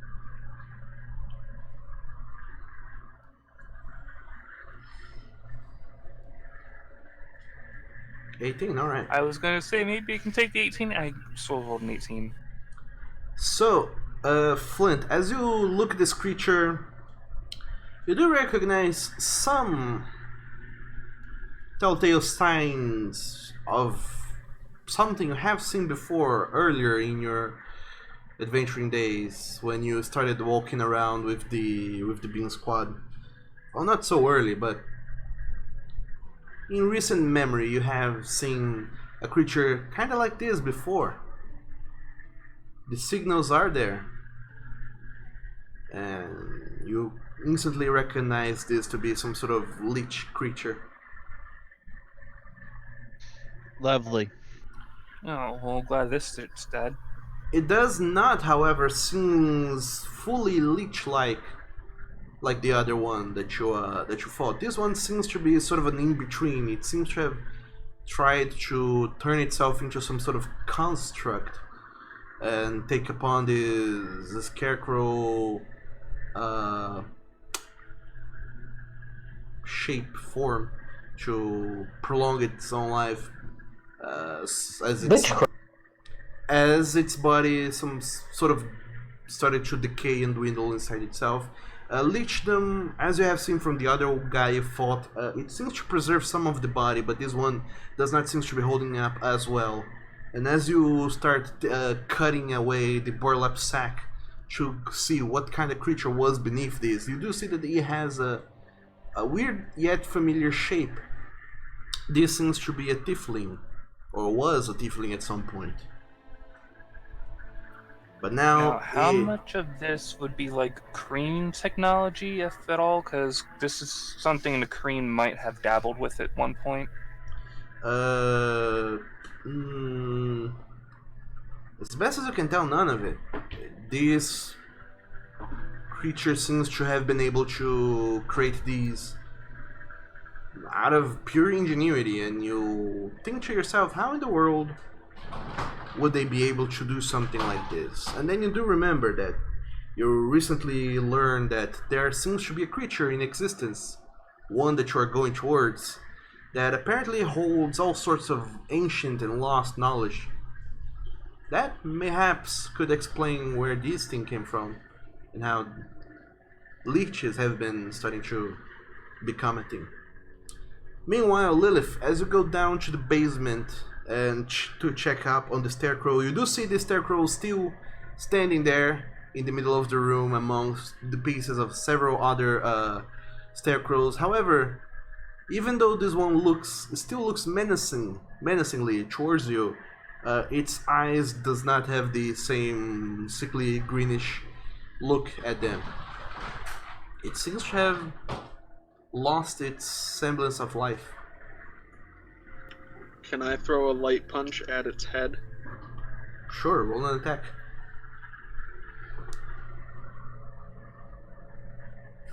$14. From a distance even. Okay, roll damage.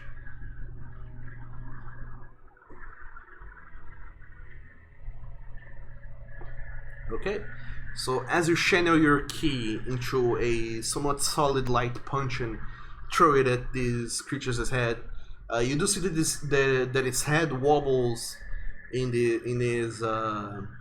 its frame, and something on the base of the neck seems to crack, and the head kind of tilts to the side, broken. It doesn't seem to react in any way. You punched a training dummy. Well, Is- hopefully that's the end of that. Is Lilith within 120 feet? Yes. Downstairs. Yes, she is. Alright, well, since Flint knows she went downstairs, Flint will just point in her general direction and whisper into her head, "Hey, do you want to check the guys outside too?" Yeah, I'll get right on that. Dracon's gonna go through all the other rooms and see if he can find anything Alright. of that. Draken, make a general investigation check for all of the rooms. And yeah, Flint, Is there any notes or anything on them? on this guy here. Yeah, on the lich. Looking around, you do see that apparently it had some sort of pouch in its clothes where it seemed to hold all of its belongings, and one of these belongings seems to be some sort of journal. Okay, I'm gonna start looking through that, and I mean, was there anything else of interest in his pouches? I mean, items, whatever. Not Just curious. really. Everything that you find in its pouches are just some material components for spells that you don't really see the need for. Okay, cool. I'm gonna start. I'm gonna open up this journal and start reading it. Okay.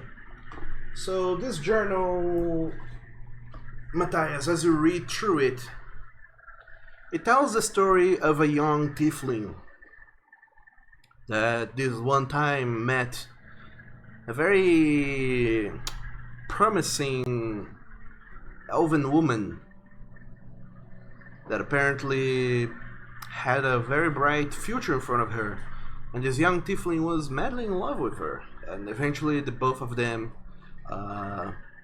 started journeying around the place, all over the place together. Eventually, through their travels, they did came across lots of varied people. They did came across an older gentleman, apparently called Brenislav. They did came across some other people. One of which you do recognize is a bearfolk man named what was his name again? I think it's Vane Cullen. Let me just double check it. Yes, Vane. Is that the dude by the pond? No. A bearfolk man named Vane Kuhl, which you have met before several months ago. Well, a couple months ago, as you were sailing through the ocean on your way to where you guys are now. One of the people that apparently are also noted in this book, this journal, is one Anthony Lucendi. What? Apparently, is one of the many people who they have, who this young tiefling has met during his travels and traveled with for several months. Oh god damn it. I take a deep sigh and start reading again. And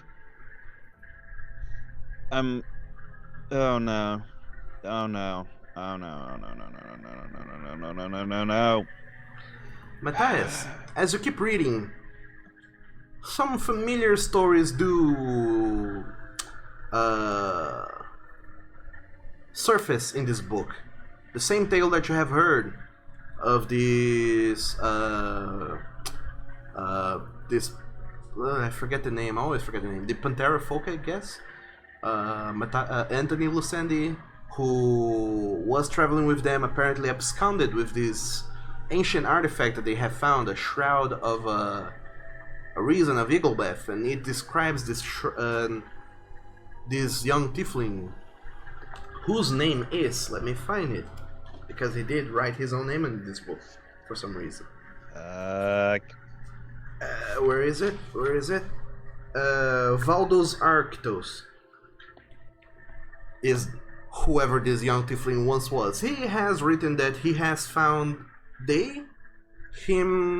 Ansas Noir, this bear folk of Vain Kill, Anthony Lucendi, and some other folks that they had with them, once found this robe. Very old, very ancient and antique, and yet it looked brand new. Dark purple robe with some golden details around it. And other such marks. Wait, you said dark purple?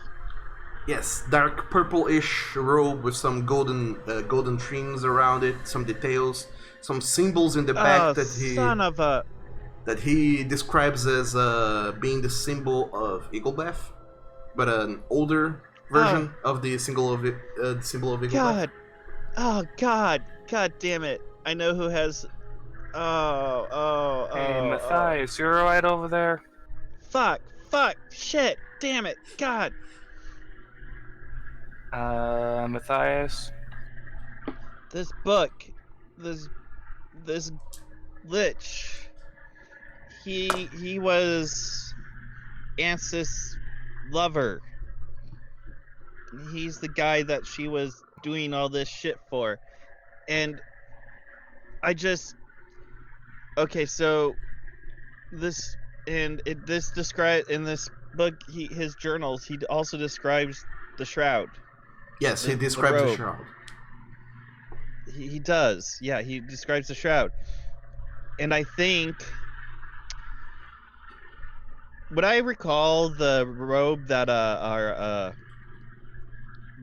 one Arcanist was wearing? You do recall the Arcanist that you have met in Shongen, Shura? Yes. The robes that she was wearing seems eerily like the one described in this book. And the way he describes this robe, I think she has the robe, the shroud. I would just like to say, to be fair, I was also told that Kendra was seen talking with a man wearing a purple.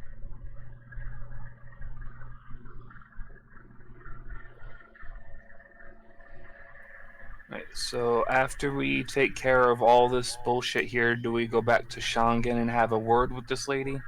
By the way, 3 things. Matthias, the book doesn't end there. There's more text to it.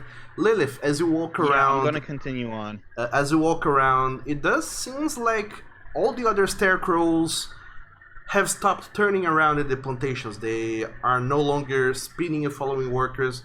They seem to have just stopped completely. And the workers that were working the field, some of them are still moving, apparently going to some place before they stop on their tracks, and all the other ones are just stopped, kind of standing still in the middle of the plantations or in the middle of the road between plantations, as if they didn't get another order to follow up and they have just stopped. And since they don't have any orders, they're just there. You see a lot of goblins and gnolls, some Zwerfnablings, in the same situation you have seen Graf's parents a few days ago. 1 day ago, even. That's about what I expected, but I was hoping for a little bit better of a solution. Well, I can point down to Lilith again and say, "Hey, Lilith." I'm outside of the city at this point. Yes, I'm at way this point, outside of Lilith. the range. Never mind. At this point, Lilith is very far. Furthermore, Draken, swooping around this place, you just find some more old weapons. Some aside from weapons, everything else that you find here isn't really interesting for you. You do find apparently scattered around some 80 gold pieces.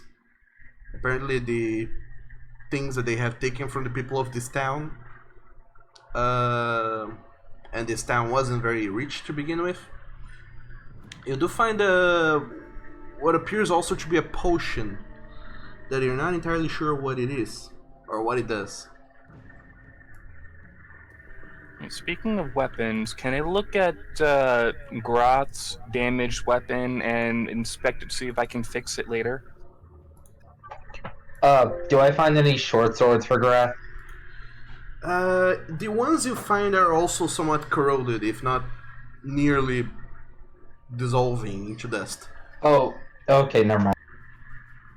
All of these weapons that you do find in here are at much worse conditions than the stuff you already own. Because these I will cast Identify on the potion. Okay.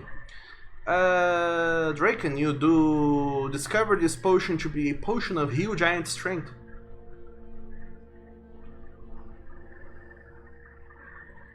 Of what child? Of what giant strength? Heal Giant.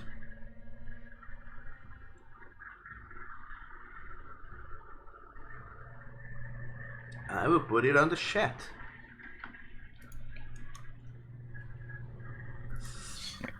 Can I inspect Groth's swords and see if I can fix them later on? Just taking a look at a I do have glance. proficiency with smithing tools.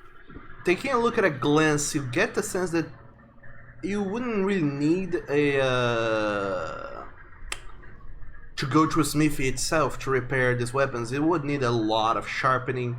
It has lost some of its material, but the blunt of the initial dissolving that it has suffered is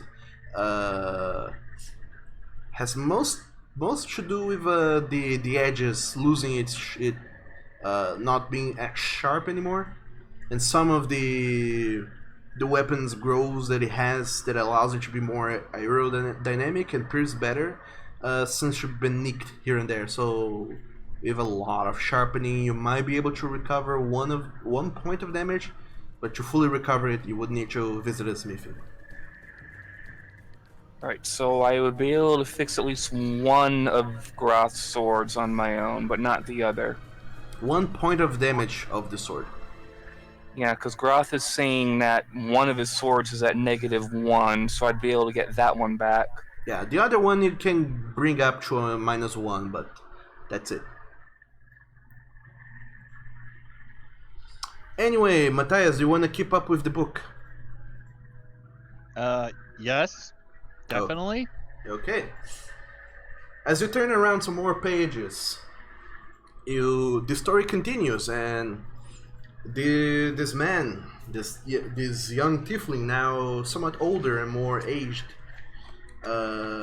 What is his name again? Valdos. He describes in his book how Anthony absconded with this robe that they have found, and that apparently he was working alongside the bearfolk Vane Kuhl to take it away from them and bring it elsewhere, because apparently there are strong, bigger forces at work here against us. Is more or less what one of his phrases reads. You imagine these forces to be the Truth Seekers, from the way he describes it, and knowing that Vane Kuhl is a member of the Truth Seekers. The book continues now, talking about how Ensa saw weakness in Valdos and didn't care for him anymore, for a man who couldn't see a job done all the way through, and she left him behind, and Valdos, heartbroken, decided that there's not really much else for him in trying to appease other people, and he decided that what he wanted was to attain full power power beyond mortal capabilities. He talks at length now how he kind of went off on his own path, still following Branislav's teachings, but sort of doing his own things, on how he started to study necromancy, and how he decided that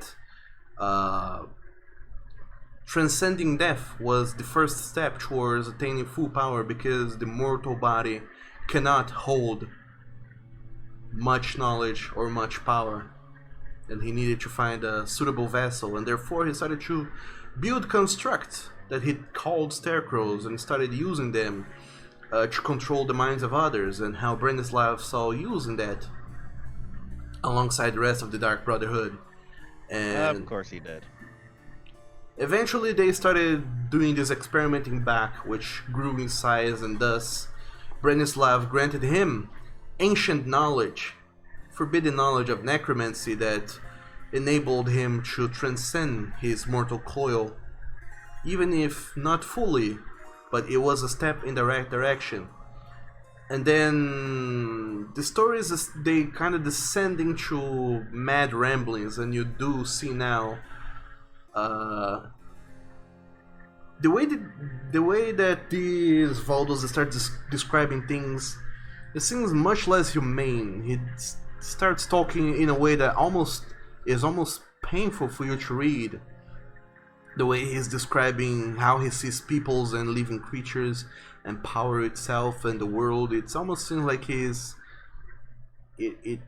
almost seems like a madman talking, or rather writing this book. And as you get to the last few pages, you can barely recognize that young tiefling that was full of hope and madly in love from the beginning of the book, as this scribbles descend into madness. So you're telling me that he possibly could have been doing a double cross with the Truth Seekers at one point, but then decided to keep going with Branislav and turned into a lich because he was heartbroken. Yes, This truly. contradicts Ansys' story, by the way. Oh, fuck yeah, it does. Then again, I think she's gone fucking mad. What a shocker. And that's What a shocker, considering this guy went fucking mad. And that's when you realize, Matthias, never at one moment during your conversation with Ansys you stop to think, is she lying? She could have been. And apparently she might have been, according to this book. The story that she told you does not match as the one written here by the guy who she told you she lost.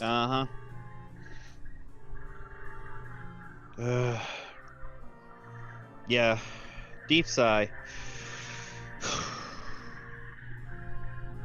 Still have no clue what my father did, but now I have a description of what the shroud possibly looks like, and that, oh hey, it might be with the Arcanist that we left in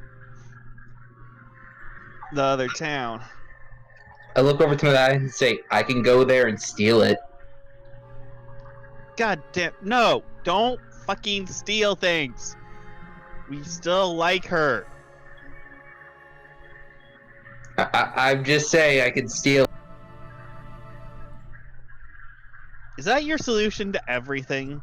Just Apparently, I can he steal wants it. You Apparently, can he either wants steal it or you can burn it to the ground. Those are his only two Yeah, options. pretty much. Steal it or burn it to the ground. If we went with Dracon's plan, this tower wouldn't be standing right now. And then Dracon wouldn't have gotten that helmet that he has.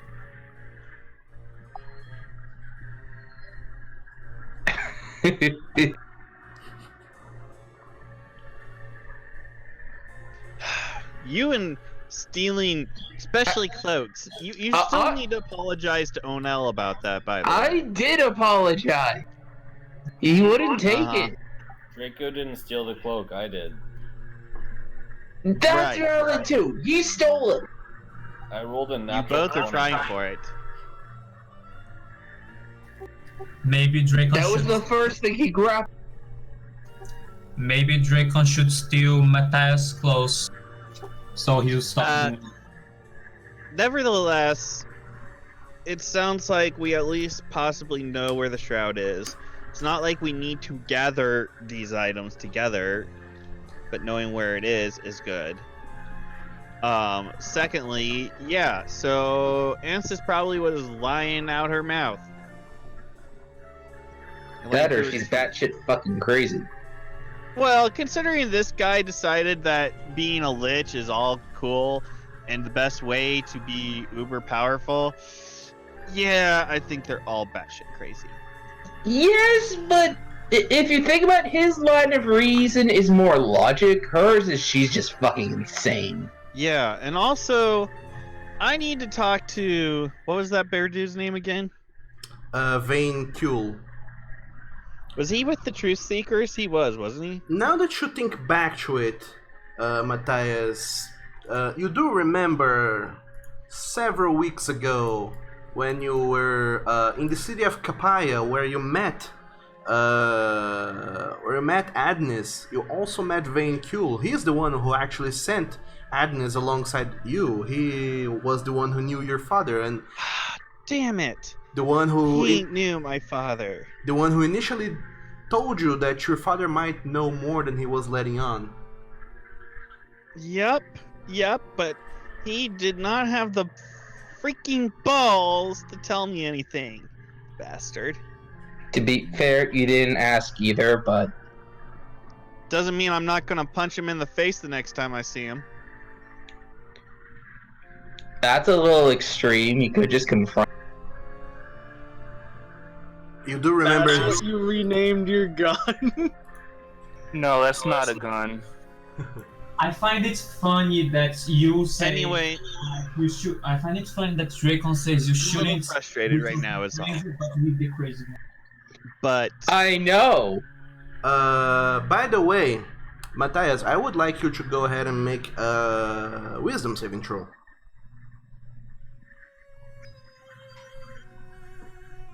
Lichdom. 9. That's a 9. That's not good.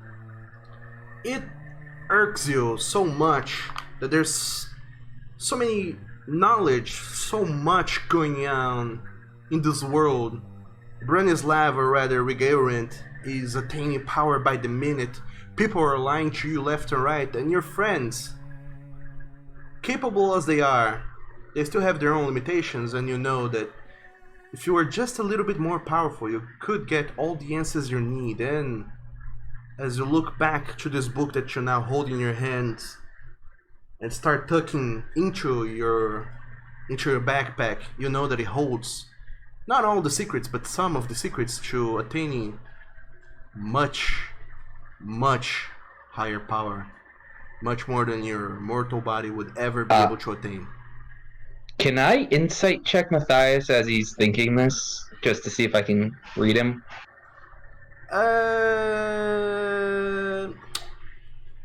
Not really. You were busy looking around the tower for stuff. Regardless, This is where we will end today's section, everyone. Dun dun dun. Ooh, what an ending point. So, Bean Squad, you have just defeated a Scarecrow. Or rather, Starecrown is what I decided to name this homebrew character. That you defeated before it could do anything. It had 7th level spells, and yet none of that came into fruition. Congratulations, you guys. You're welcome, Doug. I'm sorry, Doug. I really feel bad. No, it's What was alright. that, 2 rounds? Yes. 12 seconds? In 12 seconds, this guy was... He couldn't even finish his ritual of summoning another guy, and you went and fucked his shit up. Oh well. You did a good ambush. Yeah, those stealth rolls, though. Stealth rolls. I know! 32! Well, lucky for you guys, you did discover some more things. More secrets were revealed to you, and now you have a better idea of what's going on and have been going on for the past few months and years, possibly even. And as all of you walk out of the tower, you do see that You do notice that, just like Lilith said, all of the workers seem to have stopped dead in their tracks and are just standing still, apparently waiting for a command that will never come. And the scarecrows lie deactivated, completely disabled.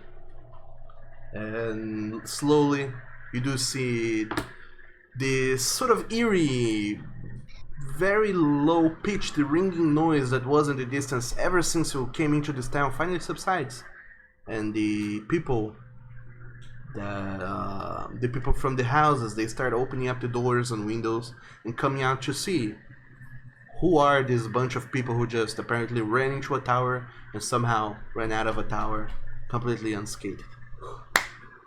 All of you, by the way, get 3,000 experience points for doing all the things you did. That's actually kind of like humorous in my opinion. Like, all right, we spent an hour talking about just getting into the town, and then we killed get the boss in 12 into the seconds. town, kick in the front door, spank him and put him in timeout, and then dip. Well, that's what happens when you don't know what's going on. That's why it took us so many games to get to the shell kit. Yeah. To be fair, we were paralyzed in fear of the shell kit. Exactly. We had no idea what they were and we were afraid. Same thing with the crows. So again, it all boils down to my conspiracy fear that Doug is just gonna throw a dragon at us eventually. That way we'll actually have something to be afraid of. You already know there's a dragon incoming, or rather, you are coming to the dragon.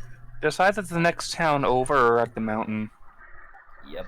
That, and besides, nobody else knows is that, oh no, I'm keeping the book. Because I can't grapple a dragon. Yeah, you can't. That's good. You can still stun things, and that's my biggest fear, and I will see what I can do about that. Yeah, most dragons have a 25 con minimum. Like, the only thing I know about this dragon is it's motherfucking big. The bigger the creature, the higher the con, 95% of the time. Yes. So it's gonna be really hard for us to stop. Yes. Let's see how that goes. I don't believe any one of you have leveled up, have you? Nope. Nope. No. I Brad, would love to how far have are you? 64. I would love to have 64,000 experience points before we fight the dragon, just so I can have unlimited ammo. But we'll see how that goes. By the way, actually I got my math wrong. It should have been actually 3,500 experience points, not just only 3,000. So you do get 500 extra if you already put down your experience. All right, I'm level 12. As if. Don't we wish? What's that level where I get the death punch? Yeah, that one. 17, I That's believe. 17. Oh man, EXP just flew right by. So, yeah, this is it for this week, you guys. I hope you guys enjoyed today's game. Absolutely. Yep. It sucks I rolled an blast. one on initiative, but still. This is so much fun, and now you get to have some torment with me because I was failed that wisdom saving throw. I mean, you didn't have to read the book, but it was so interesting. So Yeah, but hello, like major plot here. Well, interesting side notes. Lilith is now the highest on the disposition chart, and Hantai is now officially neutral. Finally, he's not in the negative. How the hell did I beat Sam? Events and circumstances. Flint definitely wants to try and help Fel train Saphira because he does have that disguised self ability. now he So does. is Dracon. He just doesn't want to get hit. Flint doesn't care about getting hit. Actually, both Drake and Fel are very squishy. That guy, that leech we're dealing with, he could have fucked you up very bad. Yeah, that one necrotic thing took us down by a third. Yes. And it was even a high DC. you know, but Summerled did a lay on hands? What is Healing hand. I granted you 10 HP. It's 10 flat HP for the thing. So. But I, yeah, mean, I went from 66 to 10 in one turn. I mean, the enemies are powerful. They only didn't get to have a turn of not being stunned. Grenades, fireball. Doug's figuring out ways to abuse us. Yes. I only need legendary creatures now. They need to be able to act outside of their turns. That's how I win. Yeah, you have to be able to beat us in action economy, because after one round, we had like 3 enemies and we just owned action economy. Yes. I mean, you're lucky Sam didn't wind up high in the initiative. If he had gone up there, all the skeletons would have just been gone. I'm also surprised, Doug, you didn't forget that I can grapple this time. Yes. No, Doug was expecting it. He wasn't expecting it to work, though. Yeah, I mean... You also weren't expecting me to succeed that stealth check while invisible. I don't think any of us were. Which is bullshit, by the way. It should not have happened, and yet it could not roll higher than a 30 to perceive the unperceivable. I mean, I rolled like a 22, I think. A disadvantage. And the guy rolled an 18. It's like, you barely saw me. Yeah, hey, I'll be back. He could not have seen you at all, and that's what's super bullshit about this, but that's how the game goes. You guys have your strong points, and you have played them very well, so congratulations. You deserve you deserve to be OP. I got to do my burning hands for the first time. Right. And you got to Hellish Rebuke. Yeah, too bad they passed the save with a -3 dex mod. Oh yeah, with that, I mean, like, seriously. I killed an enemy with a gun. Do I get my 1 point of grit back? You do, by the way, yes, you do. Okay, I have 1 point of grit. I have no second level slots left. I used Wall of Light and did the little speech I'm having. I have a helm of teleportation on my head. Congratulations. Oh boy, that helm of teleportation is gonna give me so much headache. I'm not looking forward to it, but it's gonna happen. Like, I can teleport anywhere. Yeah, let me prepare the whole world for you now. Every second. Hey, we can go see my dad! But doesn't he have to know where he's going to get there? I think that would constitute a D100 roll, and if you roll low enough, shit happens. You could teleport into a wall. Yeah, this spell I'm has just gonna look at teleportation because it's part of the helm. This spell is very weird. There's a lot of stuff that can help you with pinpointing down where you want to go, and generally, if you don't know the location at all, it's impossible for you to go there. But if you're very familiar with the location, it's If you're easier. very familiar with it. It is easier, but it's not guaranteed unless you have a teleportation circle over there, or you have picked up an item from said location within the past 6 months or something. Bacon could teleport to his house, talk to his dad about the revolution, then teleport back home all in the same. Yeah, now you can. I mean, Hey, I could also take Tiger with me to get answers about his dad. Oh fuck. Or I could go talk How many to my people dad. can you transport with that helmet? I though? can transport myself and up to 8 creatures. So the whole party, let's go! We're on a trip! Literally go anywhere now. Oh man. We can blip in and just be like, hey, what's up? We're Bean Squad. You gotta stop this. We're gonna kill you. We teleport to my dad's front door. Hi, Dad! This will save us so much trouble with trying to get back home when we're done with everything. Just be like, yep, we're done for the day. It's like, yep, we'll see ya. Yay. Alright, hear me out. We're going through a dungeon, really beat up. We're not done with it yet. Teleport back to the Dwarf Manor, take a long rest, teleport back into the dungeon. Yeah, and it That is an recharges option, but we could also just long rest in the dungeon with leaving So tiny long resting in a dungeon has dangers. Long resting back at the Dwarf Manor is perfectly safe almost. Long Like, resting during a tiny dungeon hut. crawl Yeah, long resting during a dungeon crawl is probably not a good idea because things could respawn anyway. So I'm gonna take notes. I'm gonna prepare for the next few sessions. The rest of the world. In case I decide to teleport us home to Mitos. I will. Please no. I will prepare everyone's as homes because apparently now that is a possibility. Doug, damn you, RNG.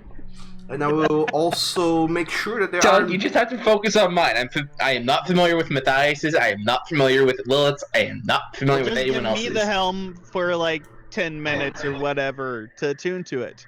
Lilith And then I doesn't can do really it. want to go home.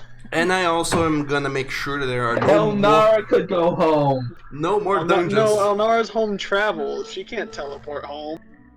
That's true. But anyway, you guys, thank you guys so very much for playing D&D with me, and let's keep talking on Discord, discussing ideas and how you guys are gonna screw me over in the next few games and how I'm gonna teleport myself to my dad's. God damn you! But anyway, This is great. I love this. I love Doug. Prepare to be tortured by me with this helmet. Oh boy. Anyway, thank you guys so very much. I'll be seeing you later. Have a great weekend. Bye bye. Bye, Doug. Dog. Oh man. My dog. My dog. And to all of you delicious, friendly people over on Twitch, thank you guys so very much for watching the stream. It is crazy. It is always is, and it's just getting crazier as we go up in levels. Thank you guys so very much for sticking around here on Twitch, watching this party do all sorts of weird shenanigans. Hope you enjoyed. If you did, make sure to go back and check our replay over on YouTube, where I upload episodes, that's so you guys can go back and rewatch everything that you have missed up until now. You can also go to our wiki, where you can read on the characters themselves and make sure that you are caught up to everything that you may have missed up until now if you don't like rewatching episodes or if you don't have the time. So those are two options that you have.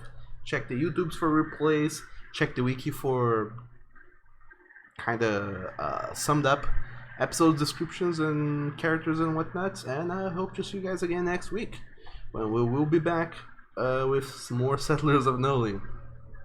Other than that, hope you guys have an amazing whatever day tomorrow is, amazing weekend. Thank you guys so very much for watching. Meta, thanks once again for the bits. There's no alert screen on this goodbye screen. But thank you for the bits regardless. Thanks for all of you who have been here. Sorry I wasn't paying attention to the stream. DMing takes a lot of mental power. And I'll be seeing you guys next time. Stay awesome, and bye bye everyone.